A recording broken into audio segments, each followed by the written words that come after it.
네, 안녕하세요, 여러분. 네, 박한우입니다.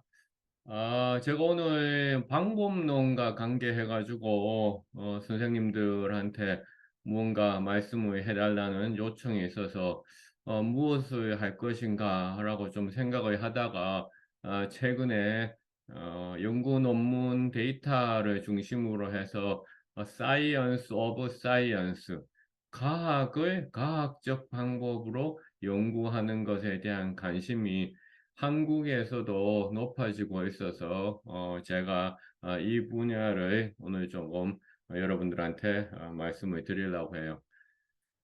즐겁고 재밌는 시간이 아닐 수 있지만은 유익한 시간이 되었으면 좋겠습니다. 오프라인에서 만났으면 우리 좀 더 정답게 이야기를 소곤소곤 할 수 있었겠지만은 이렇게 차가운 날씨에 온라인으로 만나는 것도 어, 크게 나쁘진 않은 것 같습니다. 먼저 시작하기 전에 오늘 뭐 강의의 전체적인 큰 그림을 조금은 제가 말씀을 드릴게요. 뭐 슬라이드에서 보시다시피 연구 논문 데이터를 그러니까 우리가 수집을 해서 어떠한 연구를 할 수 있을런지에 대해서 설명을 좀 하려고 합니다. 그래서 우리가 리서치라고 하는 것을 어떻게 디자인하고 또한 그 리서치라고 하는 것에 리서치 퀘션을 뽑아내고 그 다음에 데이터를 수집을 하고 그 데이터는 앞서 말씀드린 연구 논문과 간 데이터가 되겠죠.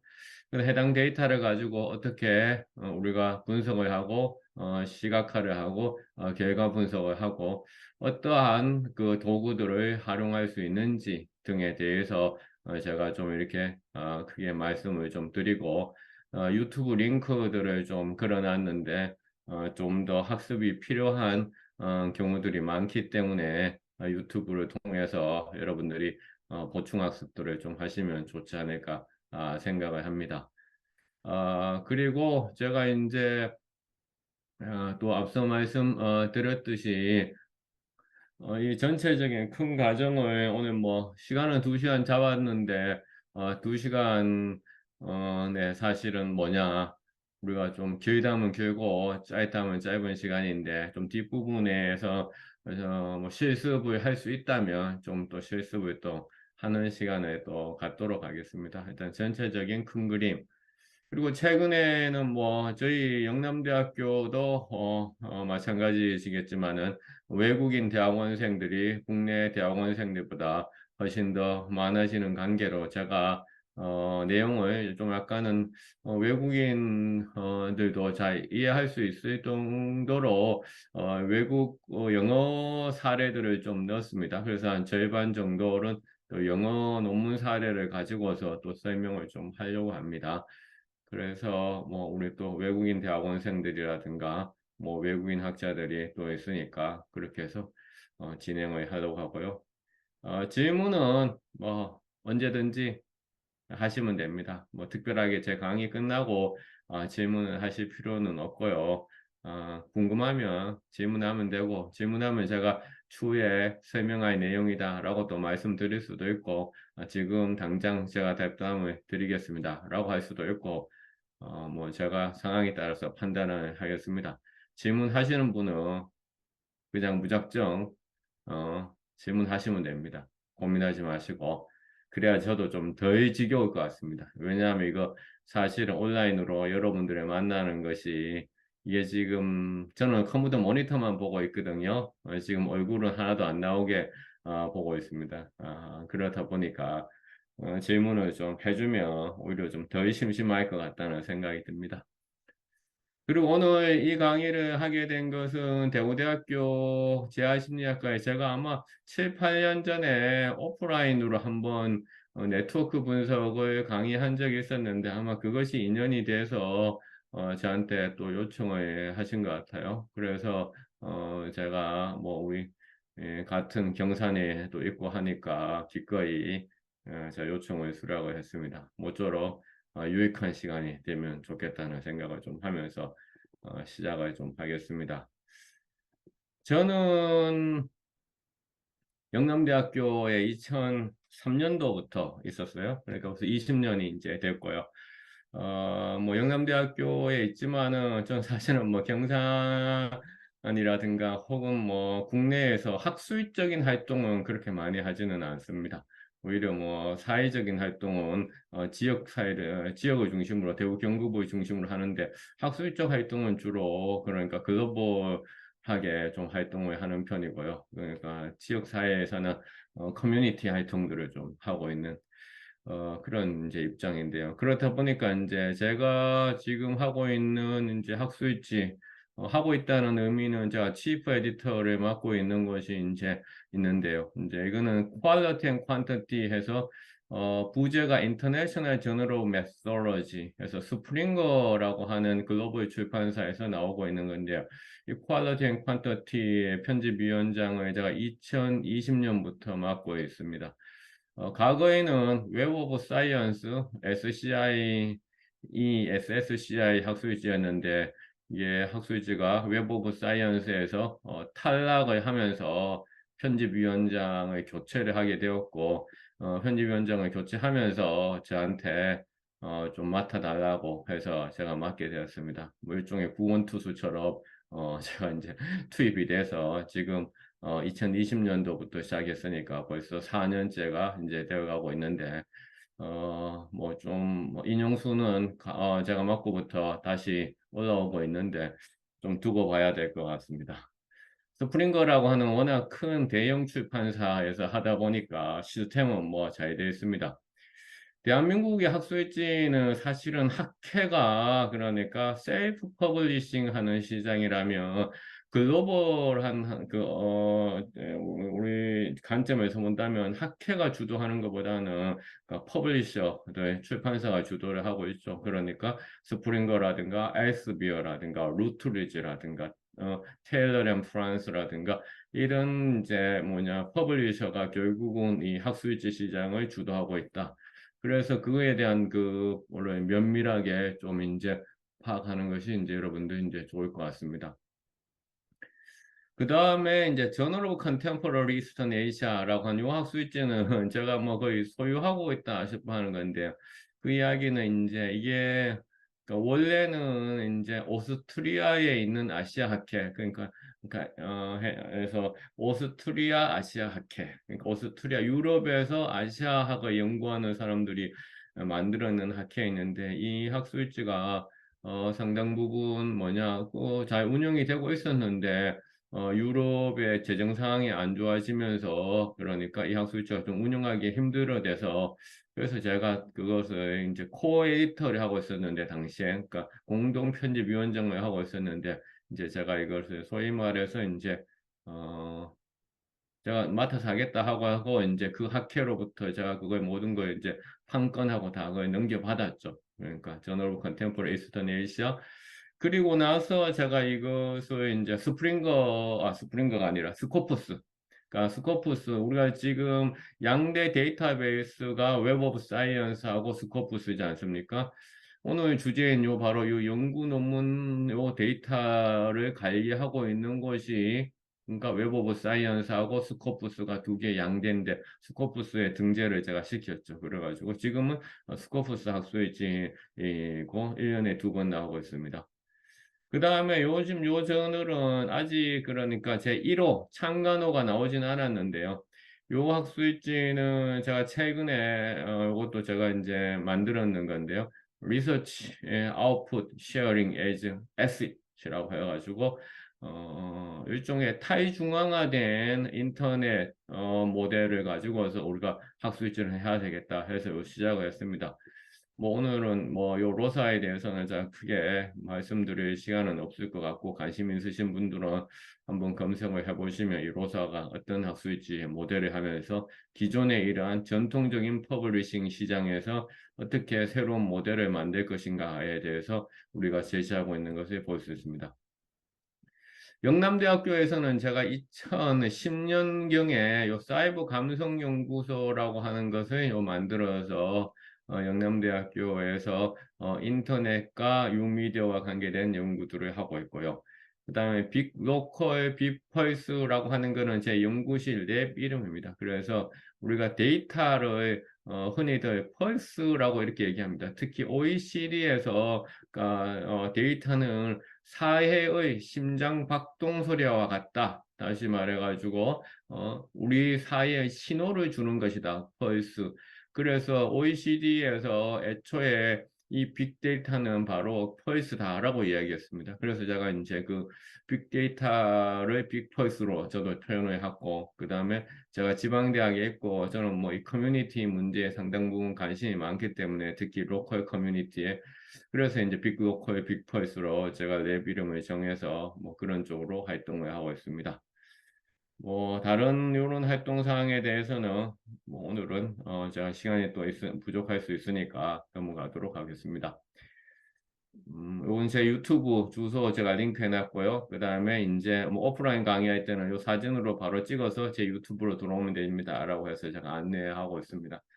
오늘 이 강의 이후에 최소한 구독자가 10명이라도 증가를 했으면 제가 강의에 그렇게 나쁘게 한 것은 아니지 않을까라고 생각하겠습니다. 모쪼록 구독해 주시면 감사드리겠습니다. 자, 저는 여기서부터 시작을 해야 될 것 같아요. 우리가 그 포털에서부터 정보를 이제 검색을 하지 않습니까? 예컨대 뭐 대우대학교 경상 캠퍼스에 가려면 대우대학교가 어디에 있는지 알기 위해서 우리가 이제 네이버 길찾기를 하고 그렇죠? 하는데 그렇다면 우리 학자들은 연구자들은 어디에서 길찾기를 해야 될 것인가? 마찬가지로 포털에서 하죠.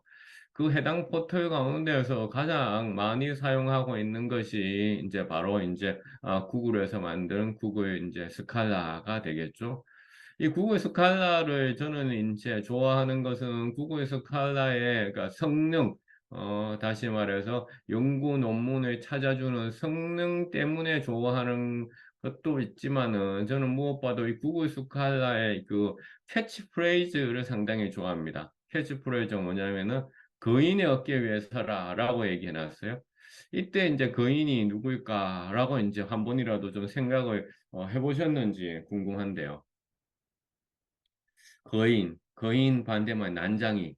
그러면 거인과 난장이가 있는데, 그러면 우리가 거인은 누구이고 난장이는 누구일까? 그러니까 우리 학계에서는 그렇다면 왜 구글은 이 말을 여기에다가 적었을까? 라고 한번 생각을 이제 해봐야 되죠. 그 다음에 어깨 위에 서라 라고 얘기를 했어요. 이 얘기는 이 거인이라고 하는 것은 연구자, 내가 지금 새로운 분야를 공부하려고 하는 연구자가 바로 난장이죠. 이 난장인데 어떻게 난장이가 새로운 분야가 어떠한 지형으로 만들어 있는지를 충분히 알 수 없죠. 그렇다면 이 지형을 알기 위해서는 높은 곳에 가가지고 봐야 됩니다. 그렇죠? 높은 곳. 근데 난장이가 높은 곳에 갈 수가 없죠. 왜냐하면 키가 안 되지 않습니까? 그러니까 어떻게? 거인의 어깨 위에 서서 이제 봐야 되는 거죠. 거인의 어깨 위에 서서 이제 봐야 되는 거인의 어깨 위에 서서. 그렇다면 이 이제 난장이가 거인의 어깨 위에 올라서기 위한 하나의 도구로서 바로 이 구글 스칼라가 존재하는 것이죠. 거인의 어깨 위에 서면 바로 이 전체적인 지형들을 이제 볼 수가 있는 것이죠. 이 지형들은 어떠한 연구 주제가 있었고 연구 방법이 있었고 연구 결과가 있었고 어떠한 학자들이 어떠한 논문을 썼는지를 우리가 충분히 알 수가 있는 것이죠. 그래서 바로 이 거인의 어깨 위에 서도록 구글 스칼라가 도와주겠다라는 것이죠. 그래서 우리는 모두 사실은 난장이잖아요. 이 난장이가 이 거인의 어깨 위에 이제 서기 위해서 이와 같은 도구들을 잘 이제 활용을 해야 되는 겁니다.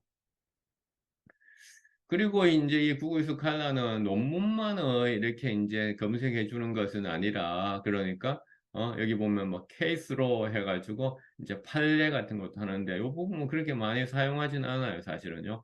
논문 검색을 주로 이제 사용을 하고 있어요. 또한 구글 스칼라는 그러니까 포털 검색 엔진으로서의 역할만 하는 것은 아니라 이거 자체가 그러니까 웹 오브 사이언스라든가 스코프스와 같은 데이터베이스의 역할을 또한 하고 있는 것이죠. 그래서 그 점을 여러분들이 좀 알면 좋겠다. 그래서 구글 스칼라를 그러니까 열심히 사용합니다.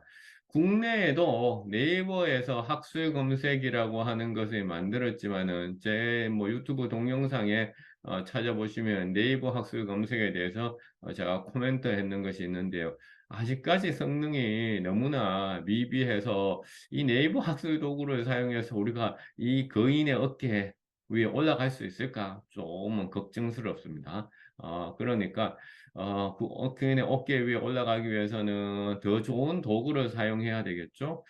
좋은 도구를 사용하면 좋은 성적이 나옵니다. 그렇죠? 그건 마찬가지인 거죠. 자, 그래서 우리는 연구를 할 때 어디에서 시작할 것인가? 라고 이제 얘기를 하는데요. 많은 사람들이 이제 연구를 할 때 어디에서 시작할 것인가? 라고 했을 때 뭐라고 얘기하냐면 이제 아이디어가 좋아야 된다라는 얘기합니다. 아이디어가 좋아야 한다. 근데 이렇게 말하는 많은 사람들은 사실은 이제 연구라고 하는 학자에서의 어떤 길을 그러니까 아직까지 본격적으로 걸어보지 않은 사람들이 많은 그런 얘기를 하죠. 마치 연구가 그러니까 비즈니스와 같은 거, 연구가 무언가 어떤 우리가 광고의 어떤 그 창의성을 발휘하는 것처럼 그러한 반짝이는 순간의 아이디어로서 연구를 할 수 있다라고 생각하는 경우들이 많아요. 그래서 그것은 연구의 초보자이거나 혹은 일반인이라든가 그렇죠. 그런 경우가 많죠. 연구는 어디에서 시작하냐면은 어떻게 이 기존에 누가 어떠한 연구를 했는지를 파악하는 것에부터 시작을 하는 거죠. 그것을 우리가 이제 리터러처 리뷰, 문헌 연구라고 얘기를 하고 뭐 기존 문헌 검색을 한다라고 얘기하죠.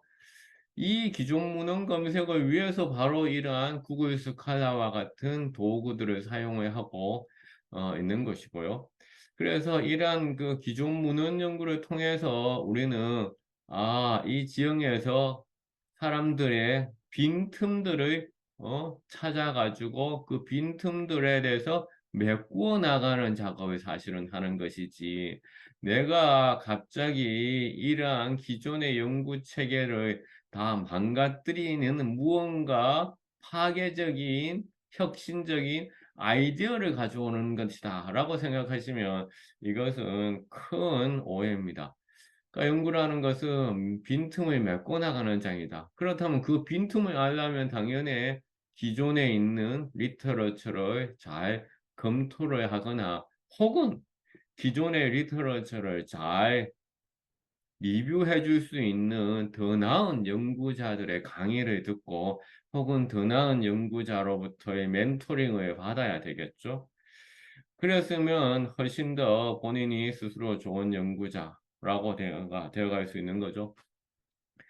유럽에서 공부를 하면, 뭐 저는 뭐 미국에서 공부를 했지만요. 유럽에서 공부를 하면, 지도 교수가 한 학기에 뭐 몇 번 뭐 찾아오라는 얘기 하지 않습니다. 한 달에 한 번도 사실은 자주 만나는 것 같은 그런 이제 지도 교수들이 있어요. 그럼 가면 무슨 얘기 해주냐면, 책 리스트를 줍니다. 책 리스트를 한 10권 정도 이렇게 줍니다. 10권 준 거. 10권 주는 거 주고, 그 다음에 다음 미팅에 올 때 10권 읽어봤느냐고 물어봅니다. 물어보고 나서는, 10권 읽고 나서 당신이 생각하는 빈틈, 기존 연구의 빈틈은 무엇인 것 같냐? 기존 연구가 무엇을 빠뜨린 것 같냐? 그런 질문들을 합니다. 그렇게 한 두세 번 만나면 이제 한 학기가 지나갑니다. 이제 그게 이제 유럽식 이제 수업인데요. 이제 그래서 그 얘기는 다시 말해가지고 기존의 어떤 문헌 검토를 하는 것이 정말로 이제 중요하다라는 것을 다시 한번 강조를 하죠. 그래서 저는 그런 관점에서 논문을 쓰는 것도 그러니까 우리가 좀 더 그러니까 똑똑하게 그런 문헌 검토를 할 수 있는 방법들이 여러 가지가 있다라고 이제 생각을 하고 그거에 대해서 제가 이제 한번 칼럼을 쓴 적도 이제 있습니다. 예컨대 우리가 이제 구글 스칼라라고 하는 방금 했던 서비스가 2004년도에 나왔어요. 2004년도는 사실 이제 페이스북이 나왔던 해이기도 해요. 그만큼 이제 새로운 소셜 미디어가 나오던 그런 시대였죠.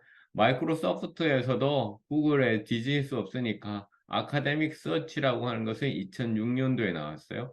2006년도는 또 트위터가 나왔던 시대이기도 하죠. 근데 최근에 마이크로소프트는 결국은 이 아카데믹 서치 서비스를 종료를 했어요. 종료. 야, 더 이상 구글 못 이기겠다. 라고 해서 이제 종료를 했고요.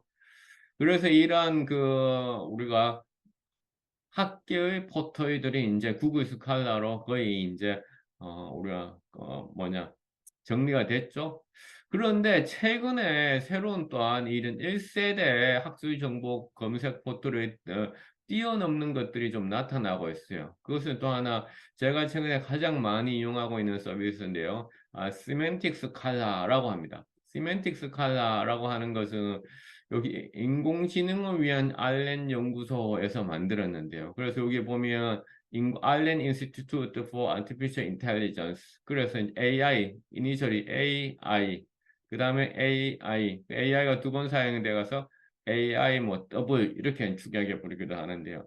이 시멘틱 스칼라가 이제 구글 스칼라보다 저는 요새 성능이 훨씬 더 좋고 구글 스칼라가 가지고 있는 단점 예컨대 퍼블리시 되지 않았는 인터넷에만 올라와 있다면 다 색인되어 있는 게 구글 스칼라의 단점이거든요.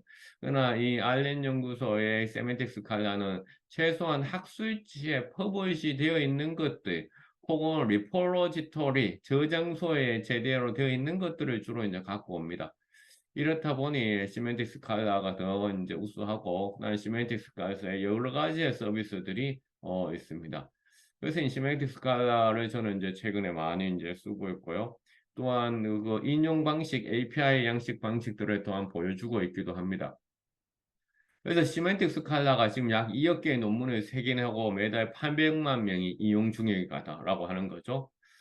또 이 시멘틱 스칼라에 가면 그러니까 리서치 대시보드라고 하는 것이 있어서 AI가 검색어에 맞는 논문을 자동 추천하고 관련된 인용 성과를 추적해 주죠. 이것은 왜 중요하냐면은 내가 A라는 논문을 읽고서 이 논문을 인용해야 되겠다 생각을 했어요. 그런데 이 논문을 인용했는 다른 사람들이 있을 거 아니에요? 그럼 그 다른 사람들도 같이 찾아주는 거예요. 그러면 사람들이 전부 다 요 그룹 A라는 논문을 인용하는 B라는 논문, B라는 논문을 인용한 C라는 논문을 인용하고 있구나라고 생각이 들으면 다 요게 하나의 요 분야에서의 하나의 코어 근육처럼 우리 몸의 코어 근육처럼 코어 리터러처 핵심 문헌이 됩니다. 요 핵심 문헌을 나도 같이 인용해 줘야만이 나도 요 그룹에 들어갈 수가 있어요. 그래서 그런 인용성글을 추적해주죠. 또한 시멘틱 스칼라는 애브스트랙트도 길다. 야, 이렇게 바쁜데 언제 애브스트랙트까지 다 읽어? 애브스트랙트를 다시 한 번 더 요약해줍니다. 그것을 TLDR이라고 합니다. Too long didn't read. 너무 길면 사람들이 안 읽는다는 거죠. 이게 훨씬 더 그러니까 애브스트랙트보다 더 확실하게 시간을 세이브해 주는 거고요. 마지막으로는 시멘틱 스칼라도 데이터베이스로서 연구 논문 데이터 수집의 출처로서 기능을 하기 위해 가지고 API 서비스를 열었습니다.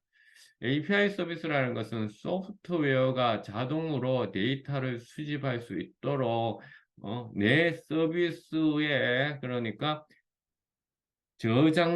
내 서비스의 저장소를 열어주는 거거든요.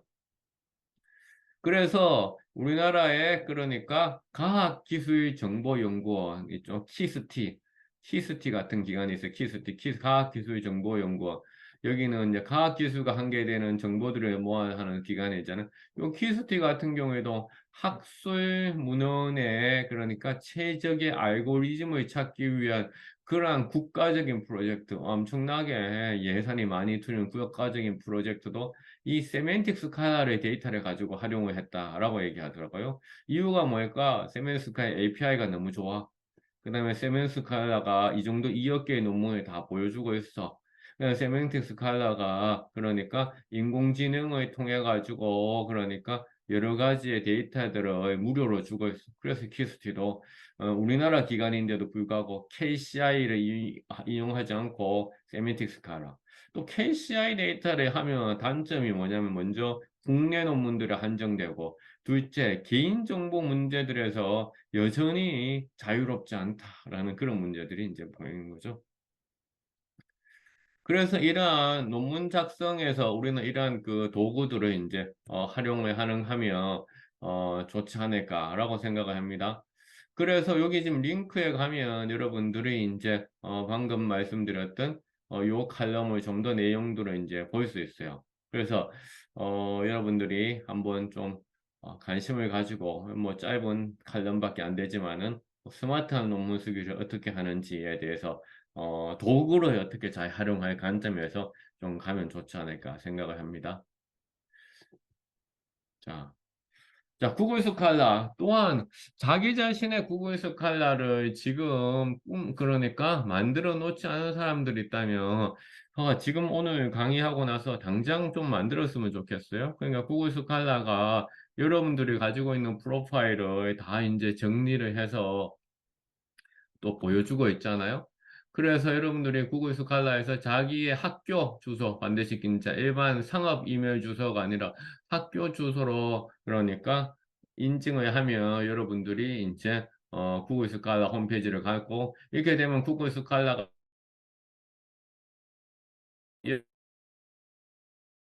이 표기된 것들을 찾아서 이렇게 학술 프로파일을 만들어 주고요. 사이테이션 피인용수를 추적해 주고요. H 인덱스, 허쉬 인덱스라고 하죠. 물리학자 허쉬가 만든 것으로서 허쉬 인덱스는 최소 N번 인용된 논문들이 그러니까 M개 있는 경우 다시 얘기해서 저희 H 인덱스는 구글 스칼라 기준으로 50분인데요. 59번 인용된 논문이 59편 있다라는 거죠. 그래서 허쉬 인덱스는 양과 그 다음에 질을 동시에 보여주는 지표이다라고 해서 인기가 있습니다. 근데 이 구글 스칼라의 H 인덱스는 조금은 가장되어 있어요. 왜냐하면 구글 스칼라가 앞서 말씀드렸지만은 인터넷에 있는 데이터들을 다 이제 색인을 하다 보니 중복된 데이터들이 상당 부분 있을 수 있어요. 그래서 이 구글 스칼라 H 인덱스는 좀 저도 제가 59라는 걸 보고 깜짝 놀랐거든요. 그래서 조금은 가장되어 있다라고 생각을 합니다. 그 다음에 이제 구글 스칼라에서 이제 전체적인 패턴을 보고 그래서 저는 국제학술지에 투고를 할 때 뭐 국내 학술지도 마찬가지지만 학생들한테 혹은 주변의 사람들한테 이렇게 얘기합니다. 인용이 많이 되는 사람들을 그러니까 주로 참고 문헌에 넣고 그 사람들의 연구 결과를 주로 검토해라 라고 얘기합니다. 왜? 인용이 많은 되는 사람들은 그만큼 여전히 지적 활동이 왕성한 사람들이고 그런 분들이 주로 또 심사위원으로 활동하는 경우들이 많습니다. 그러기 때문에 심사위원으로 활동하는 경우가 많으니 심사위원의 관점에서는 당연히 자신의 논문이 얼마만큼 참고되고 있느냐가 중요하겠죠. 자, 그래서 구글 스칼라를 하고 그래서 오늘 이제 제가 이제 이야기하려고 하는 이제 주제로 하나하나씩 이렇게 뭐 처음에 제가 큰 배경 정보부터 이제 하면서 이제 들어가고 있는데요. 결국은 그러니까 지식의 연결망이라고 하는 것은 결국은 지식을 생산하는 사람들의 연결망일 수 있는 거고, 또한 지식이 생산된 문서들의 연결망일 수가 있는 거죠. 예컨대 지식을 생산하는 사람들 사이의 연결망이라고 하는 것은 저를 이고로 생각해서 이고 네트워크, 에고 네트워크를 보면 그럼 저한테 영향을 준 그런 사람들이 있을 것이고요. 또한 제가 그렇죠 영향을 준 또 사람들이 있을 것이에요. 뭐 어떤 사람들은 루트 레이더스도르프 같은 돌아가신 이 레이더스도르프 교수님은 저한테 영향을 줬지만 또 저한테도 영향을 또 받기도 했겠죠. 그렇처럼 이제 이와 같은 지식의 패턴들을 봅니다. 제 지도 교수인 조제이 바네도 마찬가지로 서로 간의 상호 영향력을 이제 하는 거죠. 이와 같은 지식의 영향망은 연구자의 관점에서도 이제 할 수 있다라고 이제 우리는 또 얘기를 이제 할 수가 있을 것 같아요. 이것도 이제 세멘틱 스칼라의 하나의 이제 하명 가운데 하나예요. 이 세멘틱 스칼라 가서 보면 이제 앞서 이제 그 같은 구글 스칼라와 유사하게 기본적인 프로파일이 나오고요. 그러나 이제 세미틱 스칼라에 이제 가면 여기에 보면 그러니까 여러 가지 옵션들이 이제 많이 있습니다. 그 다음에 그런 옵션들 가운데에서도 최근의 순서를 바탕으로 논문을 검색할 수도 있고, 사이테이션 순서대로 할 수도 있고, 영향력 순서대로 할 수요. 또한 시멘틱 스칼라의 장점 가운데 하나는 인용의 단순하게 인용되었다, 인용되지 않았다로 구분하는 것이 아니라 배경 정보에서 인용되었다, 연구 방법론 부분에서 인용되었다, 연구 결과 부분에서 인용되었다, 이런 형태로 인용의 유형을 또한 구분해서 보여줍니다. 그래서 어떠한 참고 문헌을 여러분들이 인용할 때 내가 이 논문을 어느 부분에서 인용해야 될지 다른 사람들은 어떻게 했을까를 참고할 수 있다라는 거죠. 자, 여기까지 일단은 제가 좀 서서를 좀 했습니다. 혹시 질문이 있으시면 해주시면 감사드리고요. 혹시 채팅창에 질문하면 사회자분이 보시고 좀 이야기를 해주세요. 저는 뭐 지금 모니터만 보고 강의를 하고 있어가지고요. 자, 그래서 지금 이제 연구 문제 이제 설정하기라고 되어 있어요. 그러면 이와 같은 지식 연결망이라고 하는 부분에서는 어떻게 연구 문제 혹은 어떤 유형의 연구 문제를 설정하는가 했을 때 제가 가장 최근에 우리 그러니까 연구원들하고 했던 논문을 가지고 왔어요. 이거는 이제 BK21 사업단이 여러 연구 성과들을 우리나라에서 내고 있는데 서울권의 대학들하고 대학들이 어떠한 차이를 보여주고 있는지를 이제 우리들이 이제 분석을 해봤어요. 그 데이터로서 오늘 주제인 바로 그렇죠. 연구 논문 데이터. 연구 논문 데이터 가운데서도 웹 오브 사이언스에서 수집한 데이터. 다시 말하면 BK24학단이 웹 오브 사이언스에 등재된 국제 저널에 퍼블리싱한 출판한 논문들을 중심으로 봤다라는 거죠. 그래서 일단은 우리들의 관심은 뭐냐면 서울하고 지방대가 그러니까 생산하는 지식의 유형이 정말 다른 것인가? 그러니까 지식의 유형을 알고 싶었어요. 그러니까 서울, 그 다음에 로컬. 그렇다면 생산하는 지식의 유형과 다르다면 이들이 가지고 있는 공동 협력망, 다시 말해서 공저자의 패턴은 정말 또한 다를 것인가? 협력 연구망. 그래서 그 두 가지를 이제 우리가 보면서 서울과 지방대 대학원을 비교를 하고 있어요. 하려고 할 거예요. 그래서 이 지금 1번 질문은 좀 더 어떤 질문이냐면 우리가 이제 크게 이제 우리가 연구 문제를 두 가지로 나눌 수 있다면 카테고리형 연구 문제가 있을 것이고 그렇죠. 분류형의 연구 문제가 있을 것이고 그러니까 코잘러티 원인과 결과를 보여주는 그런 연구 문제가 있을 수 있겠죠. 이 첫 번째 연구 문제는 좀 더 분류 카테고리컬 A 혹은 B 혹은 A와 B의 유사점과 차이점을 바라보는 그런 질문이 이건 거요. 그다음에 두 번째는 그렇다면 서울 소재 대학원과 지방대 대학원의 이러한 그러니까 지식 연결망 형성에 영향을 미치는 변수는 어떻게 있느냐. 그래서 좀 더 코잘러티 혹은 코저랜 그렇죠 이펙트 원인과 결과와 관계되는 그러한 연구 문제로 이제 1번과 2번을 구성을 이제 했습니다. 여러분들은 뭐 이걸 바탕으로 해서 뭐 각자 다른 것을 좀 할 수도 있겠죠. 서울과 지방이 아니라 예컨대 미국에서 학위를 받은 재활 심리학자와 국내에서 학위를 받은 재활 심리학자들 간의 생산하는 지식의 유형이 다를 것인가? 그 다음에 협력 연구망은 어떻게 다를 것인가? 미국에서 학위를 했는 재활 분야의 연구자들도 생산하는 유형의 지식이 국내에서 학위를 받은 사람과 거의 대동소이할 수도 있고요. 협력 연구망이 거의 비슷할 수도 있고요. 그와 또 영향을 미치는 그 변수들도 유사할 수도 있고 차이가 있을 수 있겠죠. 그렇게 여러분들이 접근을 하면 되겠습니다. 물론 그전에는 앞서 말씀드렸듯이 이 분야에 관련한 연구들이 어떤 것이 있는지에 대해서, 그러니까 문헌 연구를 통해서 그 나의 연구가 어떠한 틈새를 메꾸는지를 찾아야 되겠죠. 이 틈새를 메꾼다라는 것은 무슨 얘기냐 하면은 나의 연구의 정당성을 확보하는 것이다라는 거예요. 정당성. 그래서 학계에서 뭐라고 얘기하냐면은 리서치는 knowledge discovery, 지식의 발견이다. 그러면 no, no, no, 그것은 절반의 대답이야 라고 얘기합니다. knowledge discovery, 지식의 발견은 오로지 절반이에요. 그럼 나머지 하나는 뭔가요? knowledge justification, 지식의 정당화입니다.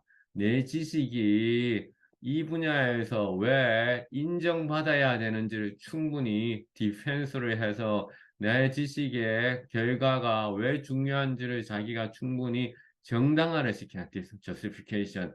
정당화가 되지 않으면 publication으로 가지 않습니다. knowledge discovery를 하고 knowledge justification은 하나의 신발 짝과 같은 거예요. 두 개가 같이 가는 겁니다. 그렇죠? 그래서 정당화를 위해서는 리터러처 리뷰가 필요하다라는 거예요. 또 하나 최근에 이제 제 지도 교수하고 했던 논문인데 우리 저도 뭐 졸업한 지는 박사 졸업한 지가 20년이 넘었는데 아직도 제 지도 교수하고 같이 계속 연구를 하고 있어요. 제 지도 교수는 퇴직을 하셨는데 또 지금 뭐 쉬지 않고 무슨 데이터 수집해서 보내라 얘기하고 이거 써서 빨리 보내라라고 얘기하고 지금 20년째 지금 같이 이제 컬래버레이션을 하고 있는데요.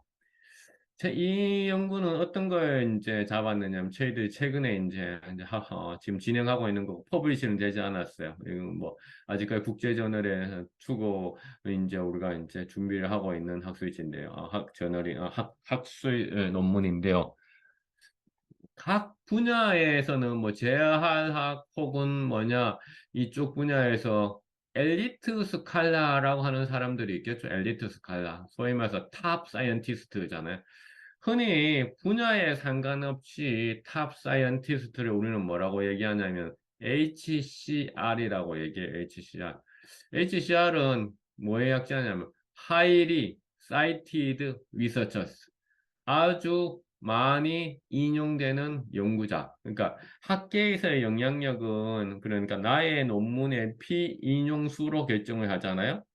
가수들이 노래방에서 내 노래가 얼마만큼 많이 불려지느냐에 따라서 가수들의 인기가 달려 있고 음원 차트에서 내 노래가 얼마만큼 다운로드 되고 있느냐에 따라서 스트리밍 되고 있느냐에 따라서 인기가 결정되는 것처럼 학회에서는 이 인용수 그래서 보통 0.1% 그러니까 인용수 기준에서 0.1%에 해당되는 전체 학계에서 그 사람은 HCR이라고 해요. 그러니까 0.1이니까 1000명이 한 명 정도 되는 거죠. 그러니까 이 HCR을 웹 오브 사이언스라는 데이터베이스를 운영하는 클레리베리에이트라고 하는 회사가 매년 발표를 하고 있어요.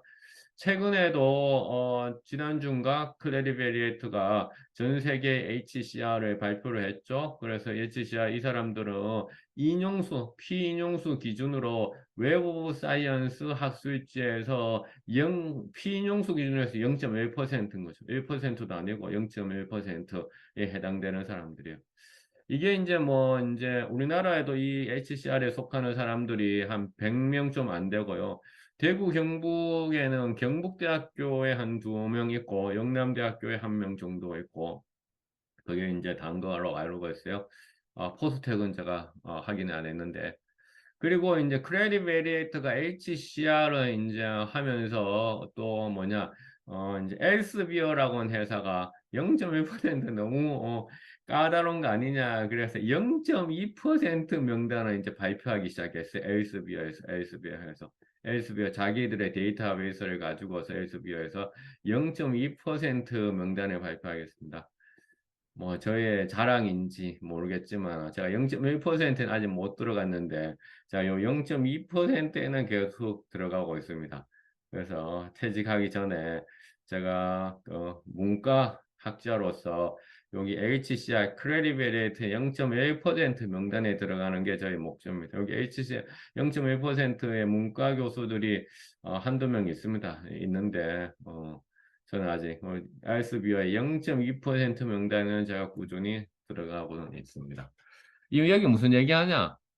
결국은 이 highly cited, 그러니까 인용도가 높은 이러한 이제 사람들을 이제 하려고 하는 것이 이제 뭐 그 사람들이 엘리트 스칼라라고 하는데요.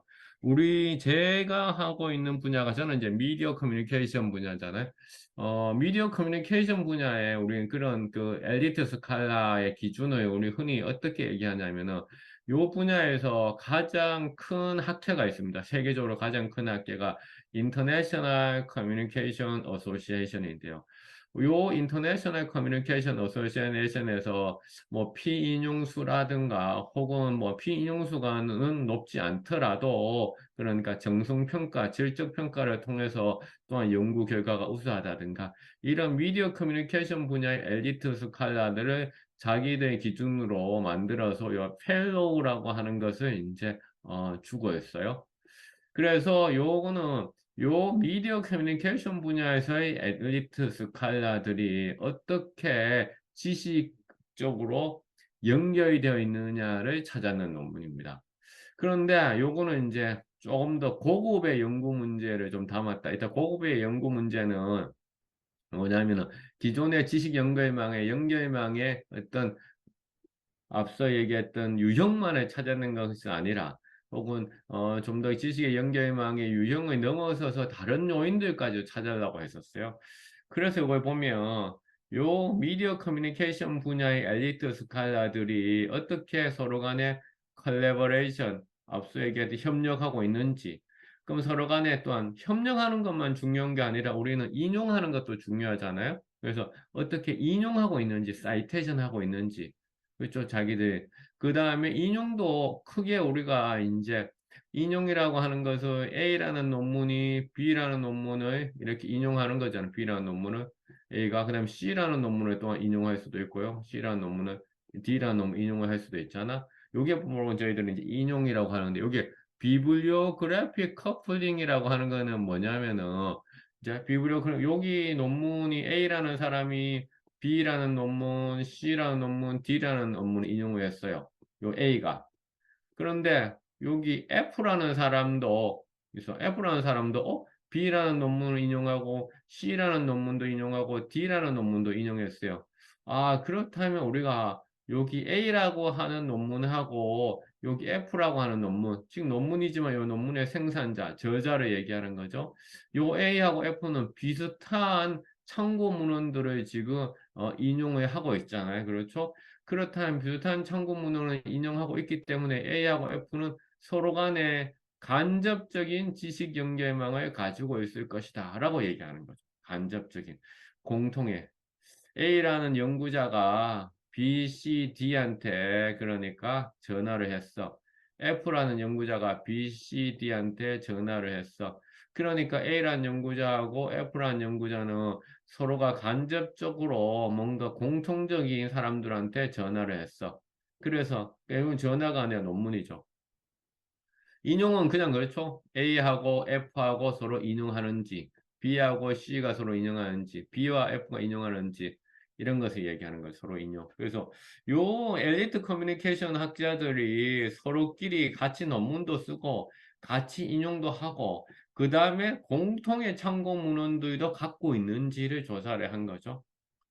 또한, 무엇을 했냐면, 그런데, 그렇게 하는 사람들이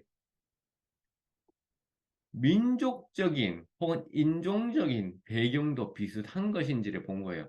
다시 말해가지고 사회과학에서는 이런 얘기 하잖아. 끼리끼리 에, 통한다라고 하는 거죠. 끼리끼리 통한다가 뭐냐면은 like-minded people. 백인은 백인들끼리 놀고 흑인은 흑인들끼리 놀고 아시아인종은 아시아인종끼리 놀고 소위 말해서 유유상종. 영어로 하면 호마폴리. 호마폴리 티어리가 사회학에서 사람들의 그룹 행위를 설명하는 가장 강력한 이론이에요. 그 이론의 관점에서 봤을 때 그렇다면 요 백인 학자들은 같은 미디어 커뮤니케이션 학자, 엘리트 학자들에서 아시아 사람들 거는 인용 안 하고 그 다음에 아시아 사람들 거하고 사람들 거는 공동으로도 인용도 안 하고 또 아시아 학자하고는 또 같이 논문도 안 쓰고 이렇게 하고 있는 것인지 소위 인종적 배경까지도 이러한 지식 연결망에 영향을 미치는 것인지 호마폴리 이론에 따르면 그것이 가능할 것 같은데 정말로 이 분야에서 지식 결명망에서도 호마폴리가 일어나는 것인지 마치 서울과 지방과의 격차가 지식 연결망에서도 일어나는 것처럼 혹은 그렇게 가정을 하고서 우리가 연구를 시작하는 것처럼 그래서 이 두 가지의 논문을 가지고서 이제 우리가 후반부에 얘기를 계속 하겠습니다. 우리 사회자님한테 물어봤는데 뭐 이 정도 속도면 괜찮을까요? 아니면 느린가요? 빠른가요? 괜찮나요? 아무도 대답을 안 네, 하시네요. 괜찮습니다. 괜찮습니다. 네, 괜찮습니까? 네, 예, 좀 지루하실 것 같은데 제가 최선을 다해서 예, 하고 있습니다. 자, 그래서 그럼 이러한 걸 하기 위해서 어떤 데이터를 수집하느냐? 먼저 이제 그럼 내가 어디 가서 삽질을 해야 될 것인가를 이제 결정을 하셔야 되잖아요. 그렇죠? 그 결정은 사실은 이제 연구자가 하는 건데요. 그러니까 자기의 연구 문제를 보여주기에 가장 적합한 것을 이제 하는 건데요. 각각의 데이터베이스의 특징을 이제 알아야 되겠죠. 여기 지금 뭐 또도 있고 여기 또 뭐냐 GS, 구글 스칼라도 있어요. 구글 스칼라도 있고 아까 마이크로소프트 어카데미 그 종료했다고 했고 그다음에 세멘틱 그다음에 스칼라도 있고요. 그다음에 또 있죠. 뭐 네이버 어카데미 또 있어요. 네이버 어카데미. 그리고 이제 KCI 이렇게 있어요. 자, 이제 웹 오브 사이언스의 이제 장점은 뭐냐면은 가장 퀄리티가 높다. 그러니까 웹 오브 사이언스가 가지고 있는 그러니까 저널의 등재 기준이라고 하는 것이 가장 까다롭기 때문에 웹 오브 사이언스에 일단 등재된 학술지는 그 학계에서의 품질이 가장 높다. 장점이죠. 단점은 뭐냐면 웹 오브 사이언스의 데이터베이스가 워낙 비싸기 때문에 이 웹 오브 사이언스에서 데이터를 수집하려면 일단 이 데이터베이스에 우리가 구독이 돼야 되잖아요. 최근에 학교들도 보면 우리 학교도 그렇지만 웹 오브 사이언스에 구독 옵션이 많아요. 그러니까 구독 옵션에는 어떤 게 포함되어 있냐면 연도, 그 다음에 요약문만 되느냐, 풀페이퍼까지 뭐 연결이 되느냐, 또 관련한 여러 데이터를 다 다운로드 받을 수 있느냐 그런 옵션들이 많은데 이 웹 오브 사이언스에 이게 비싸. 이게 단점이에요. 가장 큰 단점이에요.